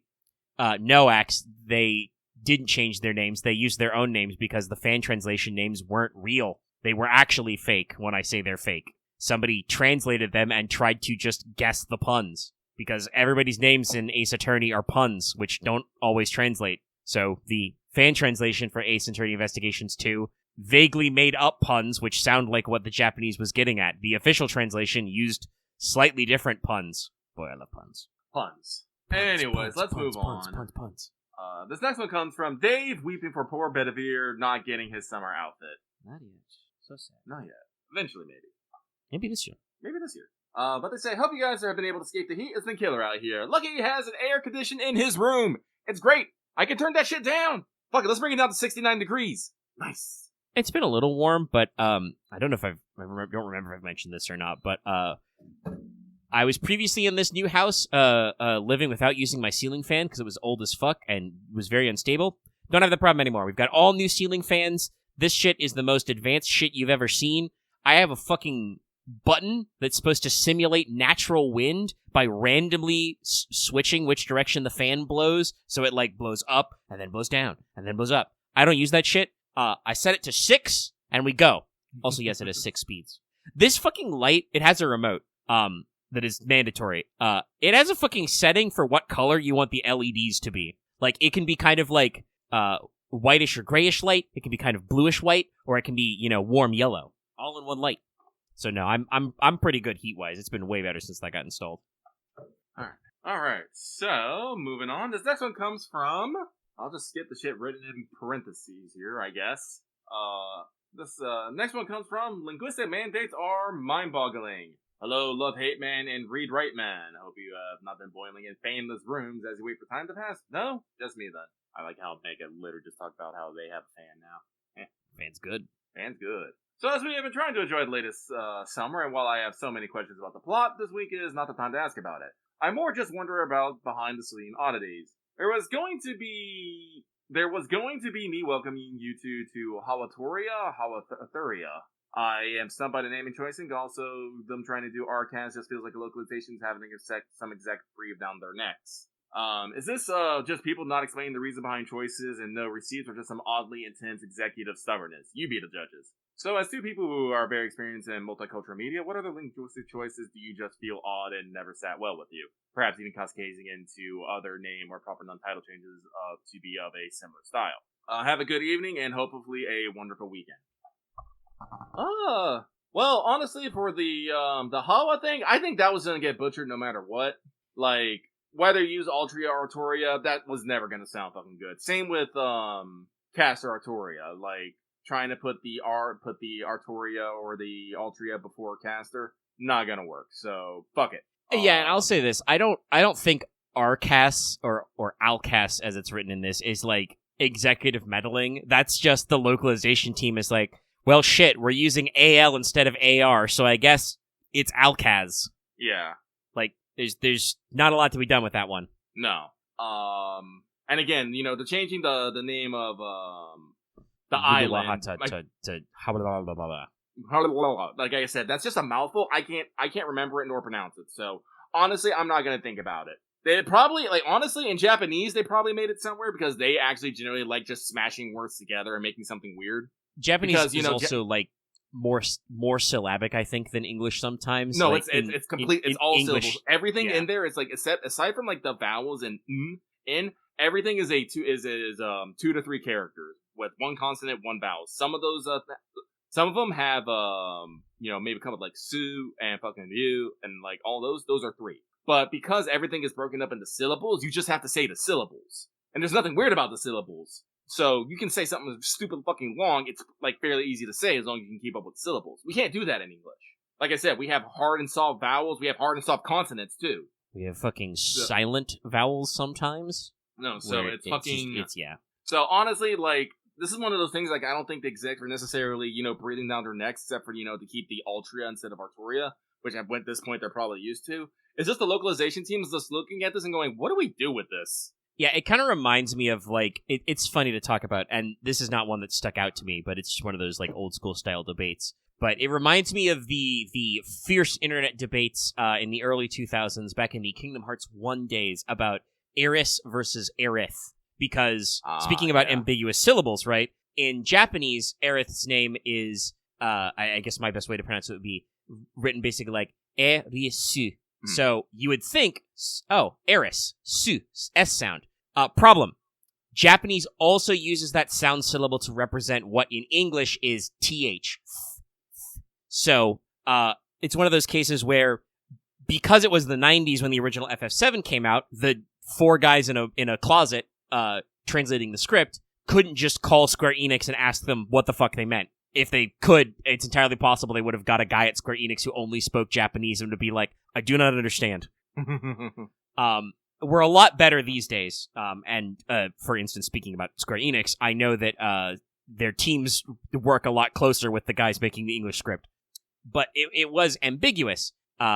So they just went, yeah, Eris, doesn't matter, you can rename her anyway. Later, obviously, FF7 blows up, and there are other media. It became pretty clear, and I'm pretty sure they explicitly said it in some character notebooks, but Aerith's name is just how you would transliterate into Japanese the syllables for the English word earth. Earth, E-A-R-T-H. Erisu. So, her name is probably best localized as Aerith.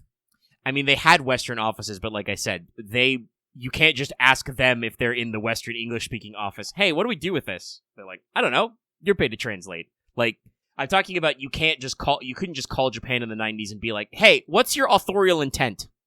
And Honestly, that's why there again, it was like four dudes in a fucking cube. They probably didn't have a lot of authority anyway. They also had to do it in like 6 months. Like, it's a miracle FF7 makes as much sense as it does, and it already has problems making sense because there are errors and shit in the text. This guy are sick and stuff like that, which isn't even a translation error. That's just the guy editing the spreadsheet fucked up and nobody caught it, and the game shipped. This is why we should be QA. This guy is sick, but yeah, no, like and honestly, early Final Fantasy games are full of these errors because they were probably mostly being banged out by dudes in a cubicle somewhere looking at a spreadsheet, They just have like an Excel document that has the Japanese word bubble in it, the text box, and then you have the text box you're going to in English. And talking earlier about Japanese characters, it's a hell of a lot easier to communicate meaning in Japanese in a single text box than it is in English. Because, character-based writing versus letter-based writing. But no, trying to think about like other like weird ones. Like I said, I agree that I don't think like Alcas is like, that's not executive meddling. That's just, well, we're contracting Artoria Caster, Auditoria Casta. So it's Alcas now. But there's some other ones that are weird. Honestly, like with the exception of the moment a planet is born, which was just people in English being dumb. I don't think I really am too befuddled by any of FGO's, translation or localization practices. Like I said, Tamlin is a choice, but it works. It's not the stupidest choice in the world. No, it's a weird one. I don't hate it, but I don't know why they decided to do it. But that's one of the things that's like. Well, I mean, I think they say it right there. It's the character limits. It is true. I mean, it makes the text boxes shorter than typing a lot of Fairy Knight. And I do know that is a problem FGO does sometimes have in English. If you've ever felt like a text box is like had a weird line break, it's probably because the line was way shorter in Japanese. So they had to stretch it in English, and it gets weird. No, like, I've made my peace with it. I would have preferred Fairy Knight, but you know what? It's not worse.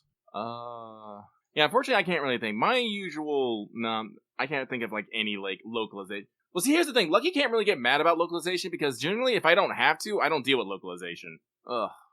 Like, a lot of, like, well, I think I take that back. I do have to deal with it, because I am not fluent in Japanese, but I have just kind of accepted this fact that, localization will always take liberties with what is being translated, due to, personal experience and then, what their own thoughts of the intent of the conversation may be. And, so, we've kind of discussed it before. Everybody is pretty sure, because previously lots of games translated it or localized it as Artoria or Arthuria. We're pretty sure Altria is a decision from somebody at Type Moon. Sometimes you can ask the author authorial intent, and you get some weird shit back. Yeah. So it's like, it kind of reminds me of like it's a little different, but it's kind of similar to everybody remembers. There was a few years ago there was a very interesting discussion about the subs and dubs for Evangelion that got redone. And people were kind of befuddled because it's kind of a stilted, very literal translation that was used for the dub script, and I believe people have kind of like backported why that probably was. Apparently they showed an early run of the dub that was a little punchier, a little funnier. It got some laughs in the theater, and it sounds like the guys handling the license were kind of like, oh, that tone was weird for Ava. Maybe we should rewrite this. And so it ends up, like I said, with a little bit of an extra, literal tilt to it. And it's like, that's a case where the executives leaned, but also that's weird. You shouldn't do that though. Like, obviously you want to do translation, and this is the beauty of subtitles, is you can build a more literal subtitle translation. But if you're dubbing it, if you are trying to make it into English, you should at least make an effort to try and make it sound okay in English. I don't think Aniplex of America does have a P.O. box. I'm pretty sure there's a way you can, well, no, probably you can not. submit feedback. I don't know. I would, if I was Albert, I wouldn't take a P.O. box from FGO fans. That's how you get a fucking pipe bomb. Because someone would say that's how you get a Merlin Magecraft brand pipe bomb. Someone would send a fucking pipe bomb just because they're pissed over some translation. I mean, if you're using your survey feedback, you might get it, but no, that'll be a like. And who? I don't know. Like, is like Aniplex of America, Albert and the rest of the crew embarrassed about Altria, or are they just kind of like, well, it's what they told us to do, like that's the kind of thing of like I don't know. There's a lot of behind scenes stuff I'd love to know. I'd love to be the fly on the wall, but it's like, because this does happen in interviews sometime. Like, do people interview Albert and he like puts his hand over the microphone and says, "By the way, whatever you do, you can't ask me about Altria. It's in my contract." I'm actually pretty sure that is actually what happens. There are, like, interviews and stuff, there are usually very explicit, like, hey, you cannot ask about this. Yeah, I know for a fact there are some areas of topic where it's just like I'm pretty sure that when Albert sits down for interviews, he basically has to say, hey, you can't ask, even if it's known stuff that's already out in JP, I can't talk about JP stuff, don't bother asking about JP stuff. I cannot, yeah. I'm not allowed to comment on it. So, like, I don't know if the Altria thing is one of those, but it would be a little weird to be so sensitive over it. But like I said, if it's just something that just like, they got a note one day that said, hey, script's great, we'd like it if you spelled it Altria, and they're just like, okay. Well, like, honestly, I think they want, like, personally, like, this is one of those things, like, transparency is good, but people are also fucking stupid. It's like, if, like, they were going to ask Albert that, like, what would Albert say? It's like, they told me to do it that way, what do you want from me? But if you say, but it's wrong, it's like, Albert just says, they told me to say it that way, what do you want from me? Yeah, it's like, it is one of those questions of, like, asking Albert doesn't do anything, because if he just says, and he may have, like, even, I have read some of his interviews and listened to him talk before, but it's like, it would be content for about 5 minutes, that's it. Like, talking about, but, like, I think he's even alluded to before that, like, he's talked about how, I should say, like, Type Moon and Lasengel look at the scripts they do ahead of time. Like, they get proofread for approvals from JP branch. And sometimes they have input on how they should handle things. So he's never said it out loud, but he's basically explained the story without explaining the story. I've heard some people read into the way the Shinjuku script is a little, that's kind of like the English team, like, nodding and winking that Altria's weird. I don't know if you want to go so far. It also, like I said, I think was just a fairly literal translation of the understanding of what the script in Shinjuku was anyway, explaining how you're supposed to read, or understanding the origin of Arutoria as a name. But like I said, I have my reasons to say that, like, I'm not going to say Altria because, like I said, that isn't how it should be. That does bother me a little that they gave me an explanation and they don't write it that way. But, like, I also don't, like, die every time they show Altria in, like, official media, People to this day are like, no, the Altria curse is spreading, it's in Honkai Star Rail, and, like, that I want to be like, yeah, what did you fucking expect? I'm pretty sure they've got it locked down now. They've decided that's how they want it written, and now they're going to insist it's written that way. The years of, like, God, what is the actual studio behind Extella? Actually, technically it would be the translation team for Extella that decided it, but, like, those guys picked, Artoria, but we're past those days now. This is why we haven't got Extella 2. They were wiped from the face of the app. I accidentally trusted the wrong cargo, and I can't take it back. Good job, Lucky. Rip. Wait, actually, if I just reload... Oh, if I reload, I get it back. Also true, yes, but that will work, actually. If you just reload, it will magically reappear. Oh, I should say, it's a little early to talk about Death Stranding, too, but I have actually seen a couple of your trails in the wild. Oh, yeah, no, I've been working on trying to get you, get your, thing up. I actually found one of your things in the wild. I mean, sorry, somebody said, there was a Honkai Star Rail beta where her name was written as Artoria, and then they got changed to Altria.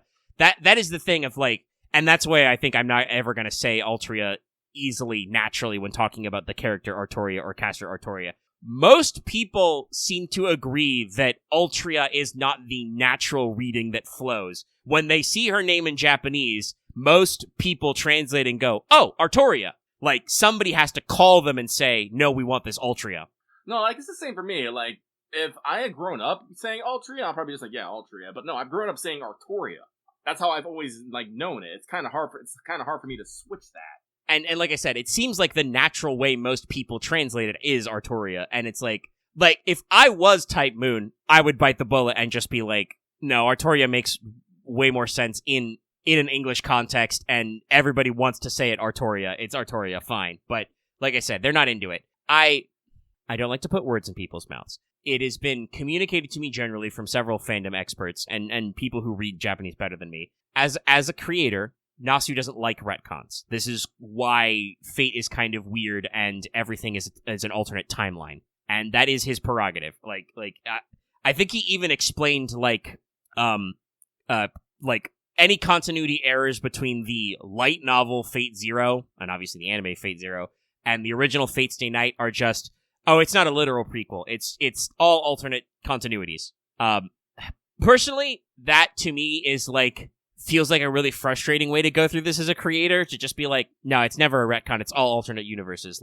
That sounds like that would get tiring for me after a while. But Nasu clearly hasn't gotten tired of it, and like I said, it's his prerogative. So if they wrote it as Altria in English once, and they're like, well, we just don't do retcons, so it's Altria forever now, I'm like, that's okay, fine. That is your prerogative. You will not get me to say it easily. It's just not. It's not gonna flow well. That's And speaking about translation, that's not how it works. I'm pretty sure if we went into an interview and not when we said Arturia, I'm pretty sure we wouldn't get correct. I'm pretty sure they would just keep going with it. I feel.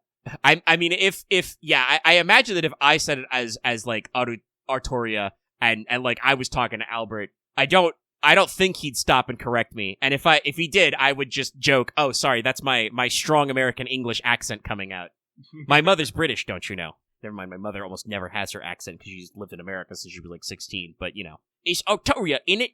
And that's the thing, right? If we somehow had an interview with Nasu going through a translator, if we said Arturia, that wouldn't go anywhere because, like I said, the syllables are synonymous in Japanese, so it just sounds like we're saying her name. Yeah. I actually don't... That's a great question. Has anybody... Because I don't know if Nasu speaks any English. Albert speaks Japanese. If there's any communication at Type Moon, has anyone ever pointed out to Nasu that in English, the way they pronounce it in Japanese as Arturia, and the way they write it in English as Altria don't get pronounced the same? I don't know. And he might not care. Much ink has been spilled, much digital ink has been spread about how, sometimes Nasu's naming scheme just doesn't make any fucking sense. Look up mage names, they're all crazy. And it's just yeah. Kirshtaria Wudaime. I'm just thinking Amusphere. Animusphere, yeah. And that's another one. That sounds super cool in Japanese, I bet. Animusphere. But I think that's enough on that. So this, last but not least, we got Soul of the Lightmore Discord and burner of 1,750 Saint Chords for 3 Torias. Sorry, he was doing some mental math there. Dear Race Queen Lucky, and Pit Crew Omega. Hope you're both doing well, and so happy you got your account back, Lucky. Pachi, pachi, pachi. Hope you both have a great week, some good vibes, wah wah wah, and enjoy the Sermon Fest. P.S. Anyone think Outcast is now the dumbest name in FGO, beating out Altria by a country mile? Well, again, I don't think they're necessarily... They're awkward. They're not dumb. They're just awkward. Also, saying, Alcaz is the dumb name beating out Altria, but they're the same name. It's the same thing. That's why it's Alcaz. It's just Altria Caster, but shortened.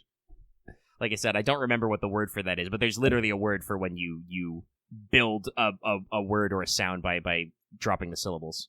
God, did we ever try and say jeweler or jerker? I really hope we didn't. We've had some dumb attempts to shorten servant names in English. I'm gonna be real, Axe. People do that both sides. How many guys English speaking trying to come up with some fucking Japanese name and it just throws shit together? God, no, this shit goes both ways. If they ever get me to talk about Legend of the Five Rings, I can do it actually right now. In the original run of Legend of the Five Rings from the 90s, which was inspired basically entirely by samurai movies, there are several major characters' names in the RPG's backstory that don't work in Japanese. The leader of the Crane Clan's name in the original L5R was Hoturi, which just doesn't actually have an equivalent in Japanese syllable. It sounds Japanese, but it's not correct. There is also another guy's name who's Toturi, very similar, but it's again, doesn't quite flow right if you transliterate it. Modern L5R has a different problem with the audience because in the update that Fantasy Flight did, Hoturi's name has been changed to Hotaru, and she was made a woman for being a male character, and so people are now more upset that there's one more named female character. Chet also was talking about Waver Velvet. I'm pretty sure both Waver and Velvet are legitimate names in English. It's just finding them in a combination is probably not correct for when does was Zero take place? 80s? 90s? I mean, I can believe fucking Velvet, but is Waver an actual name? Like I said, I'm pretty sure it is, but I don't think it's a modern English name. Let me hit behind the name, see if there's any scholarship here. Yeah, it doesn't have any, as a first name, behind the name doesn't have any hits for Waver. Waverly, which can be spelled, oh my god, talk about English vowels.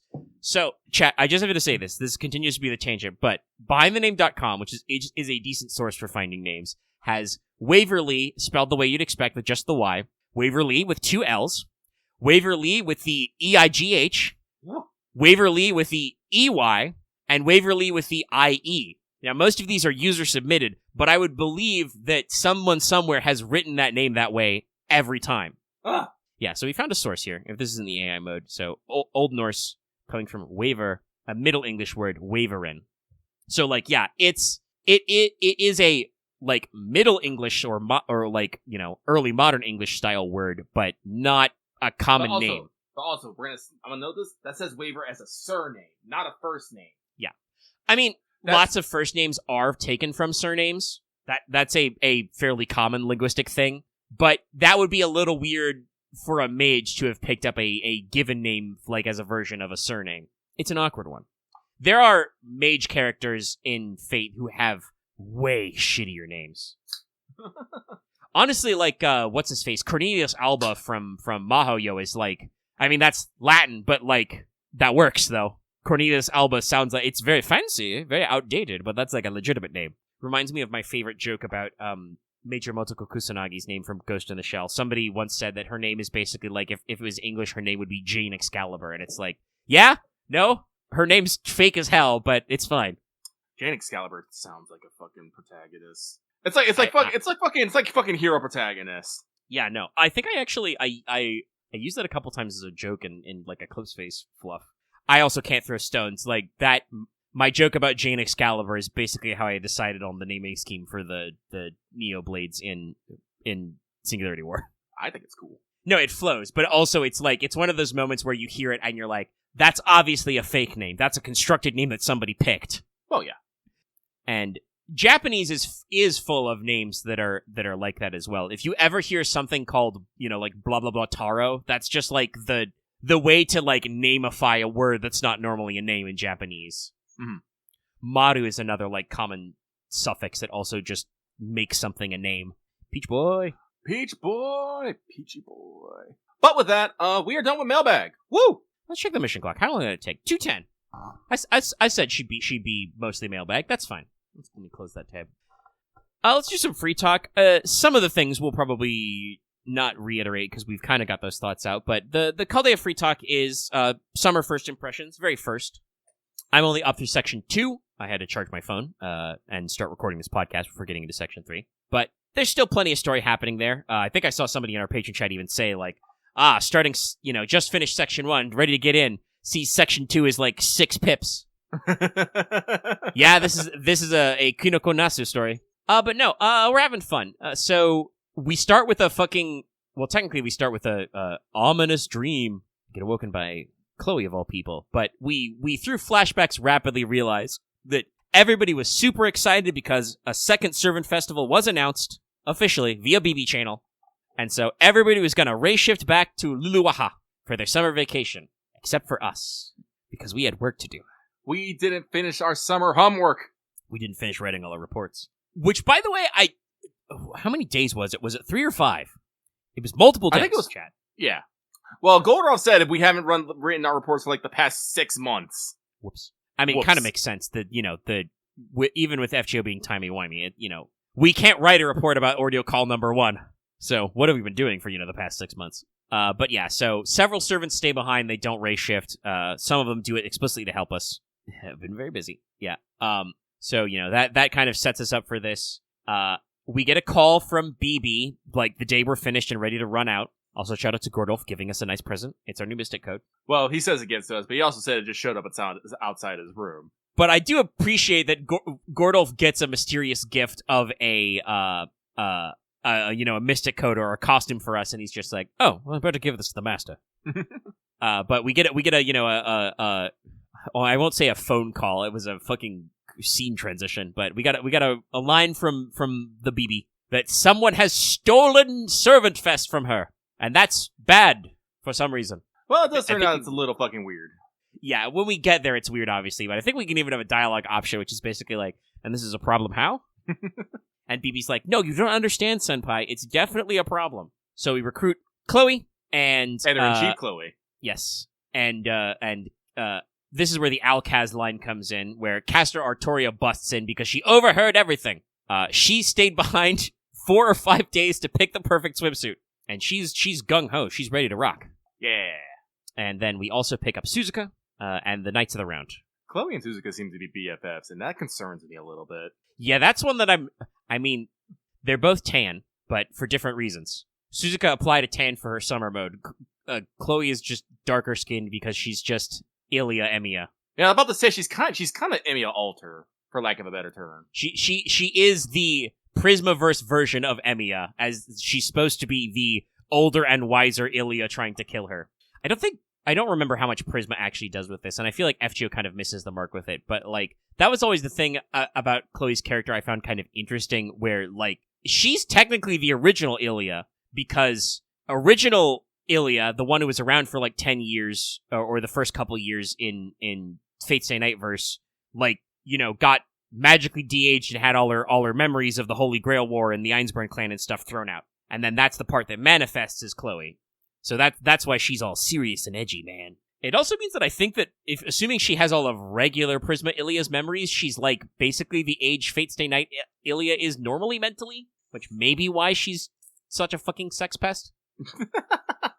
I mean, she is. Her interlude in FGO is about that, and also about her getting her comeuppance because she tries to hit on Nightingale, and it was a bad idea. I don't know what the fuck you were thinking. I do appreciate that when she switches to her summer costume, she explicitly calls herself, you know, the older, more grown-up version, because I noticed this doing the art assets for Wanted of like, wait a minute, you're literally taller. Like, I think she's literally a head taller now. Well, I also think she's definitely more mature, as basically she is, like we talked about this, she's become an editor-in-chief. Like, even before, like, we head out, like, Chloe comes and helps us finish our reports and stuff. Yeah. You know, and, you know, basically acts as a secretary while Mash is gone, because Mash goes on ahead with everybody else. Yeah. And at least as of where I'm in the story right now, we haven't found her again yet. She's missing in action, because shit's all topsy-turvy. Oh, no, it is interesting. I do think Chiyo Saito does use more of a Tamamo voice, with this Chloe. I think, like, her original voice is much more higher pitched, but this one actually sounds more in line with a Tamamo. Tamamo Cat, probably specifically, because guess what? I don't know why, but Chloe has used a lot of Tamamo Cat motifs in FGO. I wonder if they'll talk about it in the story, but Chloe's third ascension is just she's doing a Tama Cat cosplay. Yeah. Like, which when is funny, she showed up... Cat is... Honestly, Lucky. Tamamo stonks her up. Yeah, I know. Both Tamamo Summer and Cat are in this story already. No, it's great. I love it. That does remind me, like, Lucky was thinking about, it's like, Lucky's, for Grand Servants, like, no, I have to do it. I have to do all my Tamamos and all the Grand slots I can. Grand Tamamo. Like, I'm gonna have Tama Lancer, gonna have Tama Caster, Tama Cat, and I'm gonna have to do both Koen Skyas. Like... Oh, actually, we should have said that, too, when we did because we've said it so many times, but a Summer Koen Sky is also a great prediction. That's another one I'm just like, I can't believe they haven't done that. No. But no, Chiyo Saito definitely seems to be channeling more of that Tama Cat vibe in there. And I think that's intentional. I think that's probably a reflection of her more mature personality. Like I'm only a bit into it, but I've already seen, like, you know, Chloe take charge of situations and, you know, get things in order. So no, I like her. I like her a lot. I'm very, like, it's always one of those things, like, you never know if you're really gonna like a character until you... Ooh, excuse me. Carbonation. You never know if you're gonna like a character until you get them, but... Mm-hmm. No, Chloe, it's all like... No, she's great. I can't wait to see more of this story. Summer Suzuka as well is just, like... I mean, that's just such a perfect fit. Well, again, she has a beef with Tamamo, basically all, sun worship and all, so Suzuka's like, I'm not gonna let this fucking stand, and, and went all in on her, Summer Gyaru vibe, and I'm digging it, it's great, it's cool. I think her literal, like, I don't have her, but I translated it for the Wanted. I think her literal profile line is, Summer Suzuka says that just, a tanned gal is just summer, you know? And I'm like, yeah. Yes, ma'am, you are correct. We also get they explain why, we're getting our costumes for the 3 summer nights of the round, because those are also our bodyguards. And they swear they're gonna be for realsies this time, but they're gonna be serious this time around. Lancer Artoria told them to be real. And then they immediately fucking pose. I wonder why it was Lancer Artoria, not regular Artoria. Maybe it's because Lancer Artoria has, like, the Summer King version. Probably so that she can show up in the summer story, but also I think it's because specifically, they Axe is right, they don't use Saber Artoria whenever they can help it. But, they could have used the original Summer Artoria, but no, I think they used Lancer Artoria also because it's specifically, Tristan, Lancelot, Shorthair Lancelot, and Gawain, who all show up in the Camelot Singularity. That's true. So I think that just meshes together. Like, we've really avoided having normal Artoria and, like, Saber Lancelot on screen ever. Probably because I think if he saw her face normally, even Saber Lancelot would, like, not have a great day. I think even there's dialogue about this. I think Saber Lancelot avoids regular Saber in the halls. He's not ready for that shit. But yeah, so they're supposed to be taking it serious, but the moment we ray shift over, they immediately start striking poses. No, they're dumbasses. I love them. They're dumbasses. I especially like how with Gawain and Lancelot is normal, but Tristan just has chickens with him. I don't get it. He even talks about, I think, when you because you're forced to use them for a couple of fights in the front line. He even has, like, lines about, like a bird or something, and it's just like, what? Huh? Well, no, there's actual lines where he'll be trying to say something, and the chickens are just clucking in the background. It's so amazing. No, it's great, but I also don't get it at all. Speaking of which, we show up and are immediately attacked by the classic, the Luluaha Vorpal chickens. They are a lot stronger right now, and they have the ahoge. Yes, they have the idiot hair. Which, if we're using our vast knowledge of previous events, that means that they're plugged into the Ultrium/Artorium, because remember, once upon a time we had to capture all those rogue ahoge. But they absolutely kick the shit out of the boys. We're confused as hell. We get to the hotel. Things are weird. There's, like, nobody in the hotel. Chloe says that she stayed behind because Miyu and Ilya said they would make reservations for her, but she doesn't have a hotel room. Also, fucking Dr. Jekyll, such a stickler for rules. He almost doesn't give us a room. But Mordred, who's still butlering, still part of the hotel staff, comes along and throws us a key anyway and basically says, "Don't be stupid. Mash gave Master a room under Chaldea. Duh." Mordred's a real one sometimes. Mordred's not afraid to break a few rules to get shit done. I guess it's because her personality is so different, but it's very funny all the rest of the Knights of the Round reacting to Caster Artoria as a berserker, of just, like, they look at her funny and then they just go, "Nah, couldn't be." It's like, what's that fucking Uma? El Condor Paso. Like, when she's not wearing the mask, you're like, "Who the fuck are you?" She puts on the mask, "El Condor Paso." No, but it is one of those. It is one of those things of Actually, I remember this. Speaking about when Kanasumi-san was voicing Castoria, Natsu, actually gave her some voice directions, like, everything you know about Artoria, just throw it out. Throw it out. Almost completely different character now. And I think that we do a pretty good job with that. And Well, the thing is that Castoria is, like, obviously she's very excited to be here. Also, no, it's not a lie that she knows how to make pipe bombs. People have reminded of this. She has a bomb throwing animation in her first ascension. That's canonical. I don't remember which card combo does it, but she does know how to make bombs. She also, I forgot to mention it when I said she overheard everything. That's technically a lie. She overheard everything because she was using Merlin Magecraft to spy on us.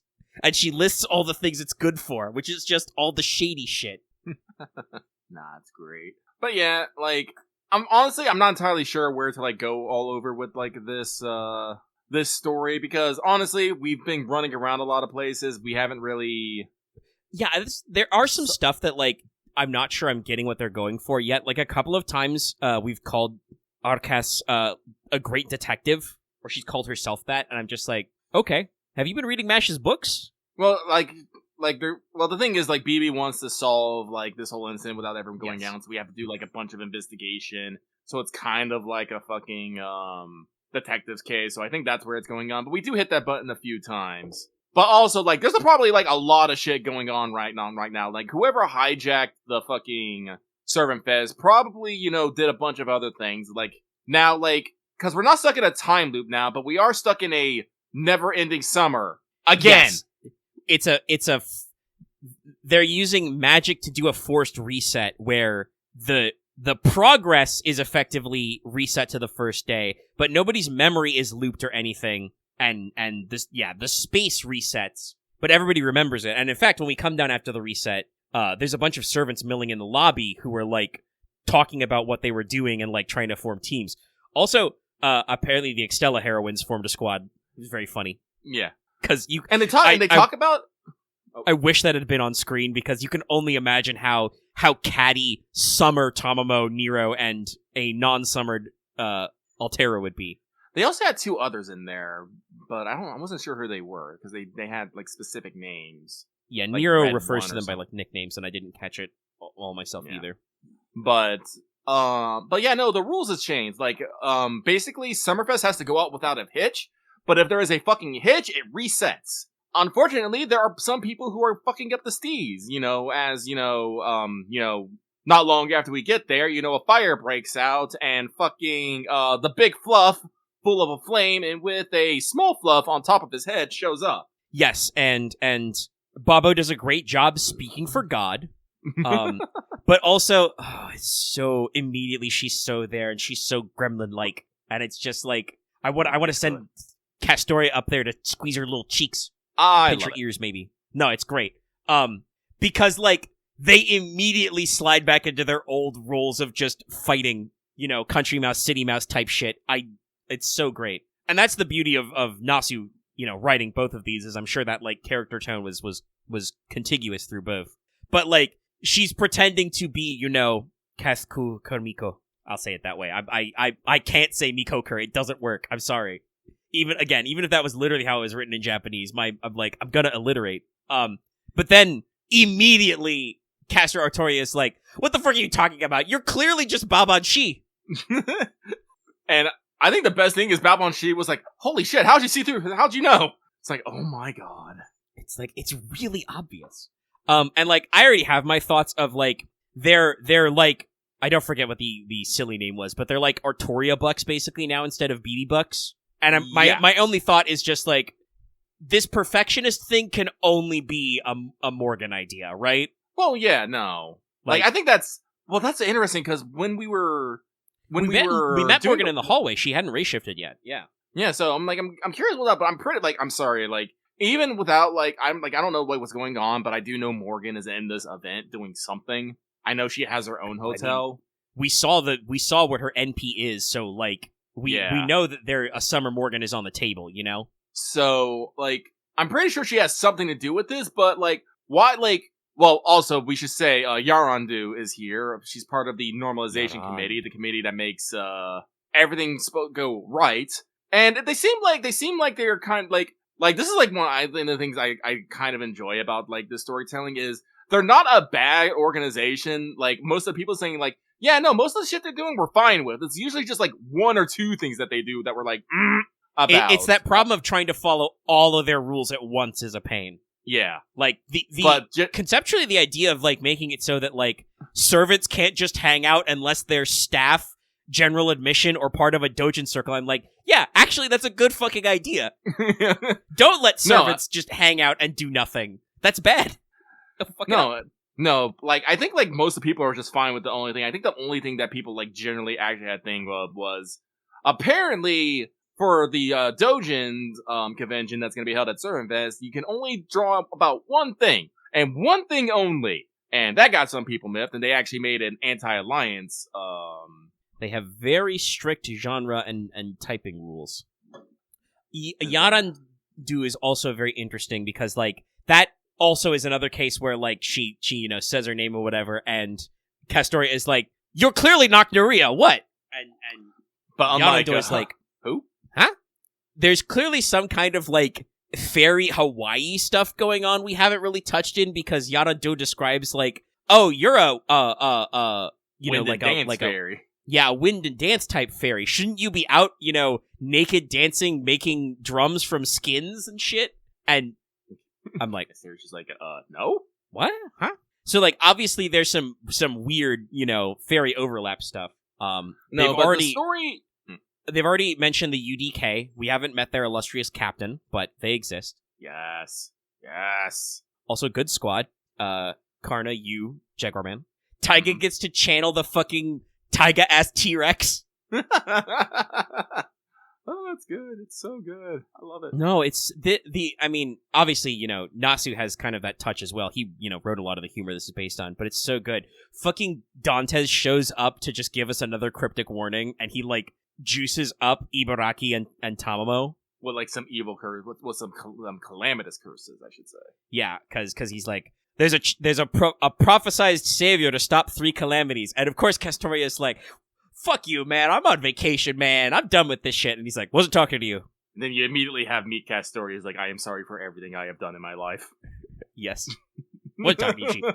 I mean, I get her confoundation because it sounds a lot like her prophecy. I do love that she straight up says a shout up of like, you want to kill calamities? Just fucking call Ash and call it a day. And I'm like, I might. Don't you threaten me with a good time. I also do like just little character notes though. Like Ibaraki shows up and demands attacks of ice cream from us, and of course we're so used to dealing with Ibaraki now that we're just like, okay, 3 scoops, yeah, ice cream for everybody. Actually, Ibaraki's like, wait a minute, that's not how this is supposed to go. You're supposed to be upset. But like, it's so interesting that there's just a little very serious character beat between her and Castoria, because Castoria has her Fae eyes, and she's just like, you're not like a really bad person, are you? You would think that telling a white lie and a real lie are the same thing. And of course, Ibaraki is like, what do you fucking... Of course, lying is lying, dumbass. Ibaraki is pure. Yes. But obviously, because with her Fae eyes, Artoria can see through lies. That's one of the things you're supposed to do, is like, of course she would, and has all her life probably been recontextualizing like a little white lie versus a very serious deception. Mm-hmm. But yeah, the Oni is just like, what are you talking about? Lying is lying. That's why I'm immune to deception. I believe whatever I see in front of me. Oh, Ibaraki.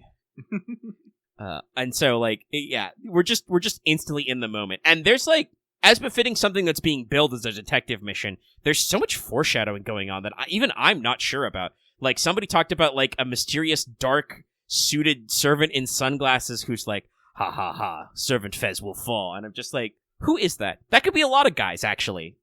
My guess was Tez. That would make sense. Like, I would see that. We know that he's in this somewhere. I like, when we think about, like, guys in dark clothing wearing sunglasses who might have, plans of conquering and stuff. That's Tez. And what do they say? An industrialized booth? Yeah, that sounds like Tez. But, like, at a surface, that could be a lot of guys. Like, somebody else was talking about money. I don't remember if it was the black-suited guy or not. And I'm just like, oh, we're gonna see, GP again, She was apparently running a printing business again that's broken down. No, there's, like, a lot of little, like, side quest threads, I feel. And I'm just all like, what do I do? Like I said, that's why I mean, like, I really don't want to get too into it, because, like I said, I'm at the Dojin making part. How we get to there is interesting, and I'm curious where this will line up with everything else. Yeah, also the I didn't actually get to that step, but the explanation of, like, where the materials come from, where, like, Robin and his 2 buds, the Shirts Open Club, like, are just like, no, we'll do a test fight, and, like, we talk about after of like, oh yeah, when we were fighting, like, items manifested from our fighting energy. I received curry? And that seemed to mean something. And I'm just like, interesting. But yeah, so we're still early. I'm sure we'll have more to say next week. And like, other than the kind of like, Bobo early run, we still haven't seen our full Fairy Nights. And I'm still not exactly sure how, like, Melu's gonna get involved in this. I think Melu is just literally on vacation. I don't remember exactly, but I remember she's being lazy a lot. Yeah, although I could totally see her just, like, we're just gonna stumble into her on the beach or in a fucking, hotel room or something somewhere. Mm-hmm. And we should also say that, like, because we got delayed by our reports, but MASH originally went ahead with Jolter because we were gonna restart the Dojin Circle, Yeah. But when we get to our hotel room, we have an ominous message about how, the Altar Circle will fall. And we also lost Suzuka when we reset. We which also is sad lost because I wanted more Suzuka. Yeah. I'm less sad about losing the Knights. They're just fucking being bozos somewhere. I'll find them, or we'll just stumble into them later. That's okay. but I'm missing out on Primo Suzuka time. So yeah, I'm sure we'll have more to say later. Yeah. All right. I got a couple things to talk about in the What's Up time, if we want to. The episode's only like 2:40-ish right now, so we're not in a rush to wrap. I have a question mark on Singularity War, because I don't know if we got a lot to say. I mean... Hang on, let me adjust my mic here real quick. Yeah. I mean, we could probably say a little bit. Like I said, we're on session 2 of Singularity, of our 3-part Singularity War session, as we wait for Loft to get back from the Philippines so we can play more Rain. I think he literally said today that his flight will be coming back probably literally when we normally start playing Rain. Yeah. Unfortunately, we'll not be able to play Rain next week, though, because Axe has a event to go to. Yes, Axe has... He warned us ahead of time, but he has a similar level of social obligation we can't get out of. And I don't know what exactly we'll do for 1 week. We'll probably play a game or something. But no, we played Singularity War, and like I said, well, not like I said, I'd like to say it was nice to get back into the shoes of Claymore. It was fun. But it was definitely one of those things of, like, getting back to Claymore and looking at Claymore's character sheet and looking at what Claymore does. I'm all, like, one of those things of, like, what was I thinking? And stuff. So, I don't know if we'll come back to the Singularity War anytime soon, maybe on another break or stuff, but I was glad to actually get in there, rethink about Claymore, maybe work on, like, how he acts and whatnot. It did come to a little bit of a problem in the current session because, surprisingly, I was able to end the conflict without fighting. Which is good. You should be able to do that. But in doing so, it kind of, reduces the amount of chances you have to get loot in a normal way. And by normal way, I mean by killing everyone, taking all their shit, and driving off into the sunset. That's how it was an interesting case where, like, you did the logical thing for Claymore, like, the in-character thing, where, like, he just, gets real big and mean and is like, you don't want none of this. Because, realistically, starting a fight would have been a risk. It would have been a risk to the mission, would have been a risk to the rest of the crew, could have been a risk to Claymore. I think you did get into your exosuit, so I don't know how vulnerable you would have been to those miniguns, but, like, a little bit. And it's like, but it's like one of those things, like, yes, we have completed the mission, all is good, but there is a group of boys out there who have some shiny shit, and I would like it, but... And that's the evil hand of the game master at work. I feel like I've gotten very good, both with Singularity War, but also with our time in Rain, of just being like, you want money. These guys have money. I think you even caught on that there was more on the table than you guys first thought, because I mentioned the hover truck very casually. You did the smart thing and went, like, looked it up, and were like, oh, this is worth a lot of fucking money. Yeah, no, it's just, I'm like, it's one of those things, but, like, I wasn't gonna go, I didn't want to go off and go roll over a privately owned security force just for their shit for, no reason. There's being a bad guy, and then there's being, like, a really bad guy, In the context of Singularity War, I mean, it's a joke about actual tabletop role-playing, but I integrated the phrase murder hobo into the lexicon for a reason of, like, there are just assholes who aren't freelancers in this cyberpunk future who do just kill people and take their stuff for no real rhyme or reason other than that is just their survival strat. And, like, Claymore's not... His role in the squad can be murder hobo, but you're not a literal murder hobo. Like, you don't actually go from squat to squat just, punching people's hearts out and taking their shit. No, it's like... It was one of those things of all, like, okay, shit, like... Because I didn't want to, like, oh god, I'm trying to think of, like, how I explained it in game. You didn't want to... The recording's out, by the way. We're actually caught up because you uploaded the AP very early and I used the free slot today. But I think you phrased it basically as, like, first of all, Claymore doesn't want to just fight people unprovoked. That's just not smart. Yeah. Like, Claymore's a very tough guy. He's not afraid to fight, but he does have long-term goals, so, like, getting into stupid fights for no reason is not part of the plan. Yeah, that just but makes also, enemies. You phrased it as, like, I think correctly, more out of character, basically, that you didn't want to, like, drag the other players and player characters into a fight if they weren't into it. And that was actually a question of, like, it actually came up when we talked about, like, out of character versus in character. Wolf and Odin were kind of okay just, like, rolling some guys that were like, well, they're probably bad. But Dallas brought up correctly that, like, no, I don't think Jax would want to just roll these guys for no reason. She would want some sort of justification to this than just, well, they're probably bad. Yeah, they're probably bad and they have cool stuff. So it's like, No, we did a little bit digging, and I think it was maybe a little flimsy because, we basically charged them with a crime that hadn't happened yet, I guess, for the best way to put it. Most of the characters and all of the players, I think, had a bias against these guys as like, oh, these fucking corporate-backed security assholes are like, if they're not a problem right now, they're gonna be a problem. And like, you even early had a worry of like, I'm concerned they're gonna be a problem like right now. Yeah. And then you research them and your suspicions were confirmed in the sense that they are clearly shady, but they weren't doing anything actively like malicious yet. Yeah. But you guys were already thinking about them in that way. So like finding out that like, no, these guys are on the pipeline to being an overt problem is enough for us to go, well, why don't we just solve this problem right now? Yeah. Why don't we nip this in the bud? Nip this in the bud and get paid. And I will say, definitely feeling a little rusty getting into combat. Like, as I'm trying to remember, like, how do I do this shit again? How do I drive? What are my optimal choices for fighting? Yeah, I think we all had that. Like, honestly, I'm surprised. I'm very glad that I feel like after about a year off, my combat scaling for enemies seems to have worked out pretty well. Like, mooks die, but I've learned after many, many long years of Star Wars that even if there's 10 stormtroopers in a room, make that 2 groups of 5. Split them up a little. Yeah, Rain's a little more conservative with our resources about like we've had a lot of growing pains in Rain about being less afraid to roll and like being willing to use company assets, but you still have to think about it because like that's once a month, right?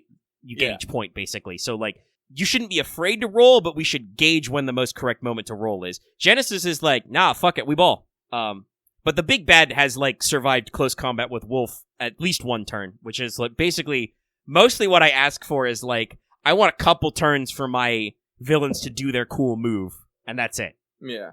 Well, she survived 2 full turns, but she survived at least 1 turn to do her gimmick. Was my main point. But no, the like I've actually tagged a couple of actually I think I've hit every player character I've attempted to attack. My dice were very hot. I did not damage everybody.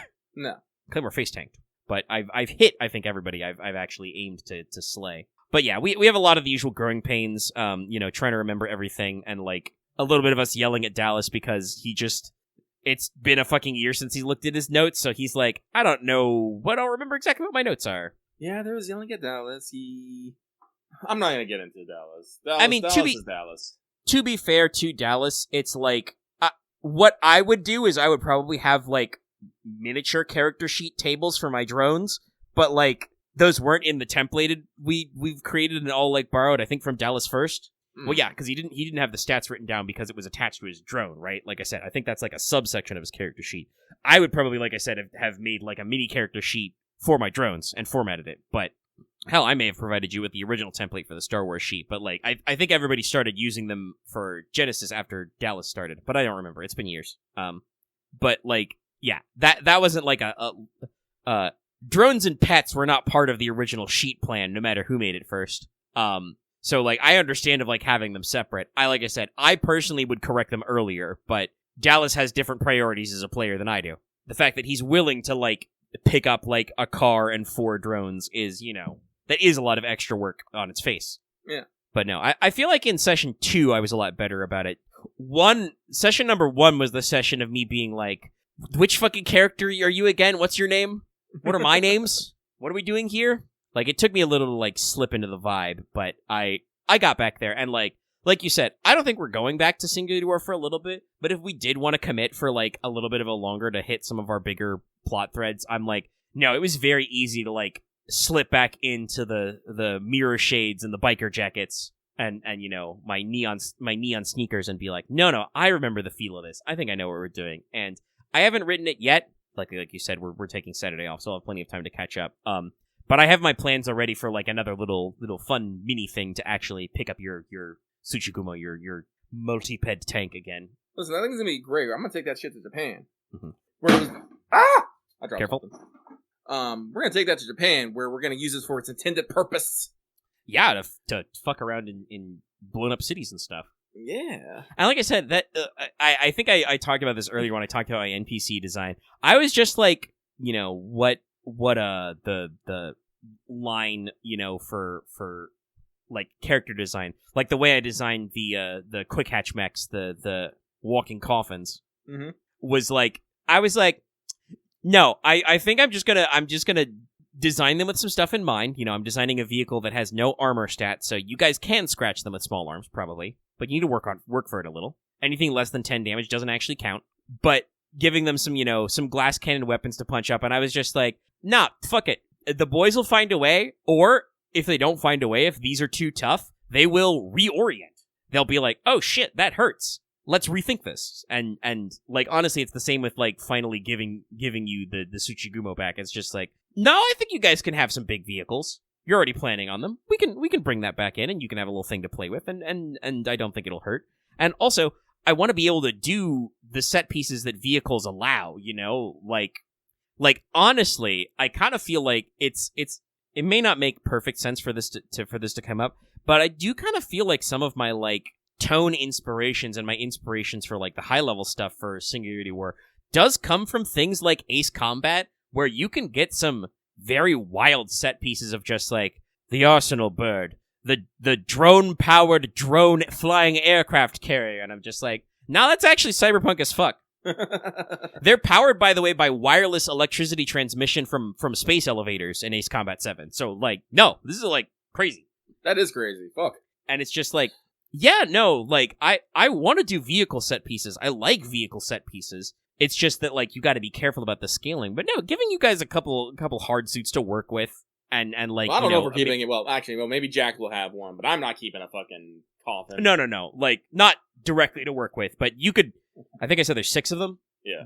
You guys could probably, especially with the way Odin rolls sometimes, and he's got his fucking talent back. You could probably pawn 6 of those and make enough money to turn that into probably a couple of regular hard suits. Non-baby Maybe. mode. Oh no, like, I'm definitely thinking, like, like, I've always wanted to get more bigger vehicles, because I'm not sure where Claymore's retirement ends. He's either probably gonna die in a ditch somewhere, or, he's gonna have to go live off the fucking grid somewhere. So, but, like, one of the ideas was definitely, just get a big old convoy of vehicles, and he did put in the mobile command vehicle, which I thought was pretty fucking cool. I was like, I want one of those, but I just have, I have no place for it. Man, give me back. God, I miss Sierra Mobile. Sierra Mobile was cool. We took that everywhere. Yeah, I love mobile bases, and the Juggernaut in Star Wars is one of the sickest vehicles that gets so little screen time. But also, just like, I put the MCV, the mobile construction vehicle, which has a base format, in Singularity War now, because I'm like, oh, Girls Frontline is another kind of, like, touchstone, and obviously Girls Frontline 2 goes back to some of this story-wise as well. Elmo? Yeah, the Elmo's called the mobile construction vehicle, and I was like, that fits the tone. I think we can do that. Okay, that's neat. Well, now I have a better visual representation. Yeah, that's what the base MCV is supposed to be like. The actual, like, mobile command center or the recovery vehicle is, like, more flexible. I named the heavy recovery vehicle after the elephant and the mammoth from Halo. You might remember the mammoth from Halo 4, which was the big jumbo rolling vehicle that we, like, used as a mobile base for a mission. Oh, yeah. Immediately lost our fucking vehicles. Couldn't get it back. Yeah. Yeah, pain in the ass because it was moving. It was cool set piece concept. Mission was a little buggy. But, like, those are the kind of scale I'm working with, and, like, I named the heavy recovery vehicle variant of it, but it's like, no, that's, like, that could be a thing, and especially as, like, one of the reasons why we switched from the Sprawl to writing a Genesis hack was you guys wanted the freedom to, like, get out of the city a little sometimes, and obviously, like, a lot of your connections and a lot of the previous fluff work and scenario building was around Bay Mega City and San Fran area and stuff like that, and we'll still probably stay centered on there for a decent, but part of it was the idea that you guys can go out of the city, and obviously this mission we're doing right now is one of the first cracks at that. So, like, being like, no, I think there are just guys in just giant tracked construction platforms, or, like, the giant tow vehicles they used to haul around, like, rockets and space shuttles in, just chilling in the desert. That sounds like a thing people would do. No, it's like the fucking God, what was it's like the Sandcrawler with fucking Ewoks and shit, I even used I think I dug up the Sandcrawler stats from FFG Star Wars to actually make sure I was in the right ballpark. Oh, okay. Perfect vibe. No, like, it makes sense, especially with, like, nomadic communities and stuff. And I've been doing the whatchamacallit, vehicle adversaries a little as well, and like actually done some work on that, like committed the rules for locomotives to it, and kind of like talked about the difference between maglevs and traditionals. And like it's a lot more fluffy because like if you wanted to, you could play like an entire like train nomad campaign where you're just a freelancer crew that's on like, you know, pirate rail in like Europe or the former Russian Federation or something, you know. That would have to be a GM conceit because there's no way that starting player characters are going to afford. I think it's like, you know, $20,000 per train car or something. Like you're not going to like buy that naturally is like the default price in the Genesis rules, but it's like, but a GM could use those rules as a baseline and be part of something. And then I have my own suggestions for like how to armor them. Did like the big cargo container ship, which is like one of those things that's like, there's no real reason for a player character crew to bother buying one of those. Like you'll either steal one as part of a plot, or it'll be a literal set piece. Like you'll actually do a fight on it, like that one mission in Cyberpunk. Yeah, the Bunke or whatever. And like I even added that one like a variant of like the Arv Garage Bishamonten class. Or no, it was the other. Was it Bishamonten or was the other one? I thought the Bishamonten was a rifle. Yeah, that's the rifle. It's the one of the other lucky gods I picked for the like floating market version. And it's like, what if instead of a container ship full of like packed wall to wall with containers, the container ship was a mobile floating market full of nomads, water nomads. Did you do Daikokuten? Yes, Daikokuten. That was the right one. Sorry, I'm goofy. Yeah, Daikokuten class floating market. Like actually, honestly, like believe it or not, like the container ship thing was something I was thinking about because I was all like, I want a Masago, but that ain't gonna fucking fly over the ocean. And if I'm bringing the fucking Tsuchigumo, I'm gonna need a big ass ship. Is there a container ship in there yet? And I'm like, I didn't see one. I was just like, yeah, actually, again, no, not for like you wouldn't buy one as a player character, but no, like I have the stats now. If you wanted to like beg, borrow, or steal one, yeah, no. Like, it's just like one of those things of like, yeah, like, because at the same time, it's not like you have a fucking, like, you don't have, like, carriers or stuff in there, and like, the super big things. It's like, no, it's like... Yeah, that's all going in the adversarial section. I actually did do stats for aircraft carrier. Oh, really? Cool. Yeah. But it's like, again, even in using, like, the economy of Genesis, the cost for one of those would be in, like, the low millions, which is like, you're not gonna do that. But I also, I literally wrote this into the preface on that section. If you guys haven't gone to that back end, you should go ahead and read it. Yeah. But I wrote in like the preamble to talking about it. I was like, yeah, obviously player characters are not going to be able to like buy these with their own hard-earned cash, but they should exist as set pieces or opposition or like tools you can use. And I explicitly called out of like, yeah, it's kind of a, you know, one of the big pillars of Cyberpunk that I'm calling on here is Snow Crash. And oh, you know, there's this little thing in the end of the book where hero protagonist gets into a minigun duel with the Sea-Whiz gunners of the former USS Enterprise. Like, the Enterprise, you know, the literal USS Enterprise, the nuke carrier, gets bought by the big bad, and it's demilitarized, but they got to keep the Sea-Whiz guns, so he gets into a duel with Reason, the super cool cyberpunk minigun, and wins.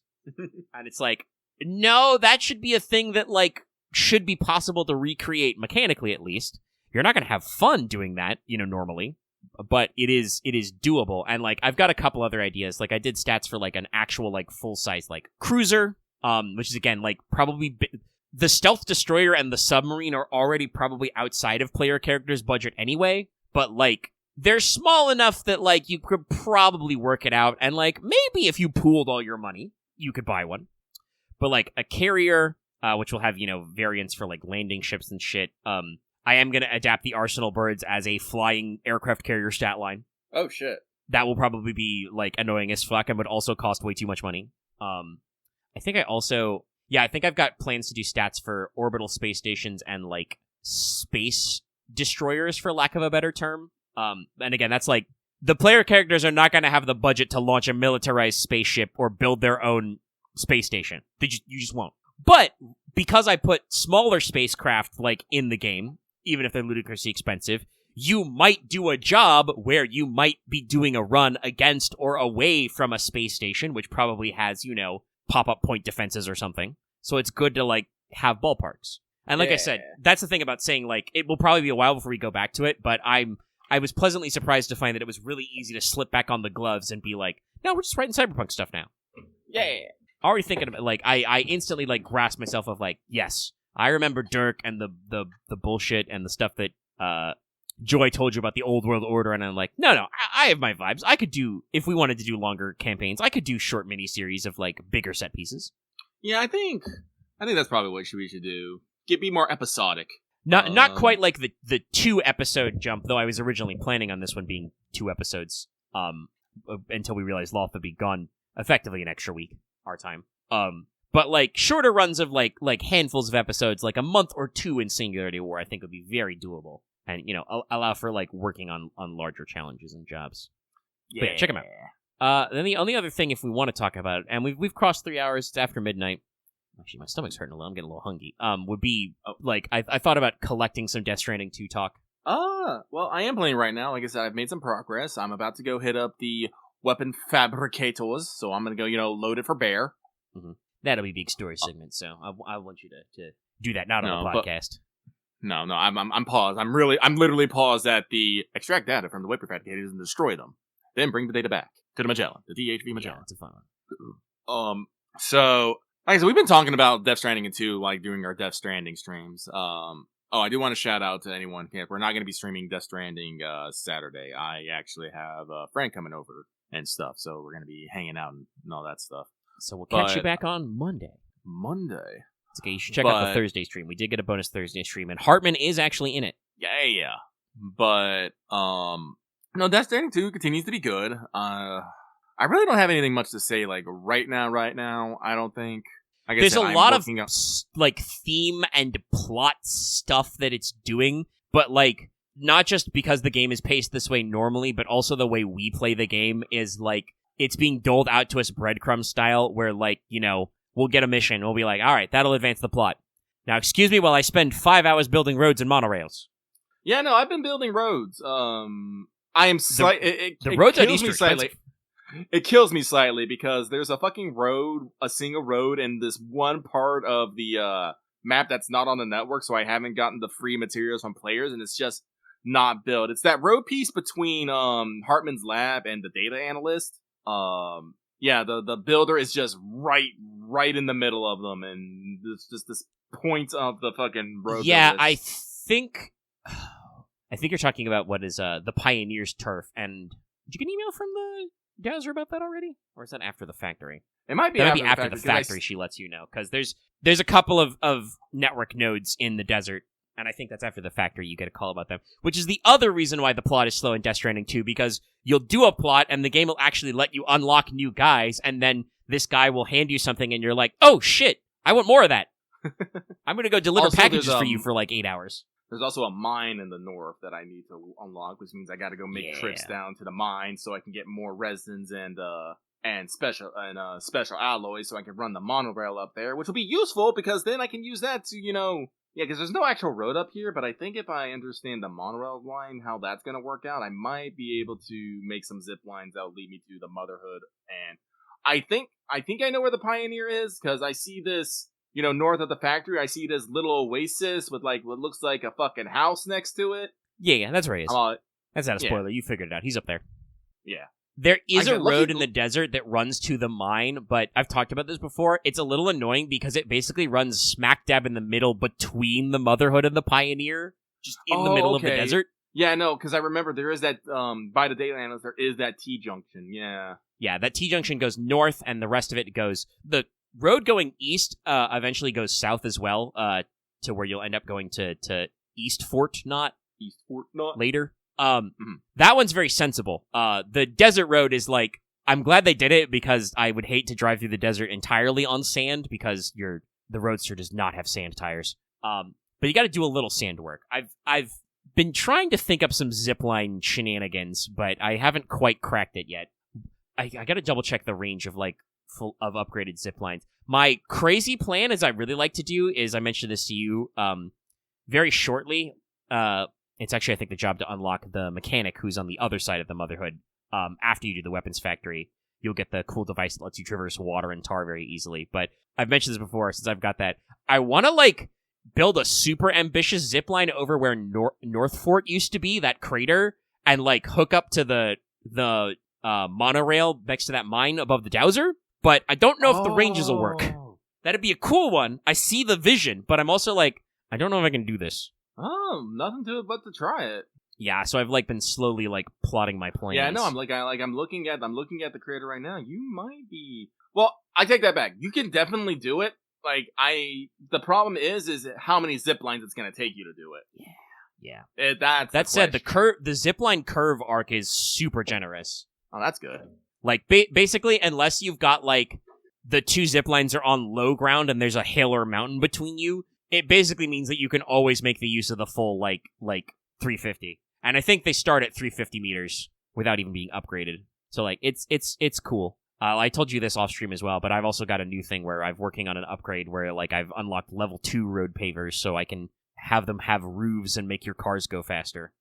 And I'm like, that sounds rad, but now I have to put resins and more ceramics in literally every road I've ever built. Well, this means you gotta go fight BTs and visit tar lakes and activate mines.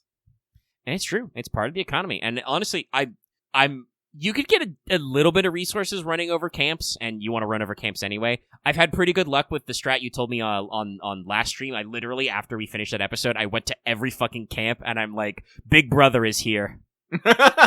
It's super fucking useful. And I've been getting like likes and materials contributed, so other players who are seeing this shit are appreciating it too. So yeah, no, it's a good strat. It's working. But like, the mines are so critical, but also they're just one of the many little quality of life that makes this game so good. Of just like, hey, you ever wanted 4,000 special alloys? Like, yes, I do. Thank you. Yeah, put them in the truck. Put them in a fucking monorail car. Ship them. Clip it and ship it, baby. That you can literally just ship them. No, the monorails are so good. Like, I'm okay that they're being like a preset path because like when you're working with them, they're so good because you can ship any cargo you want, basically. There's probably an upper limit, but I haven't seen it yet. You can ship your vehicles, and you can ship yourself, but you don't have to ship yourself because they travel in real time. It's like inverse fast travel. It is faster, but it's not literal fast travel. So you can I have literally done standard deliveries and gotten S ranks of just like somebody like, oh yeah, we need to ship this cargo there. And I'm just like, will it fit on a monorail? Okay, send it. I'll pick it up later. So you can use them to get around, or you can ship your vehicles around. It's like there's so much good shit like that. But also the game has given me so many. Like I said, I can't wait for you to do the weapons factory and work on the next block because that's when the game lets you unlock some of the weird shit that I love. Oh my god! I mentioned you earlier. I got to the second Neil fight. I feel a little bad for Neil because I've unlocked some advanced close combat techniques through the pizza chef, and I clowned on him a little.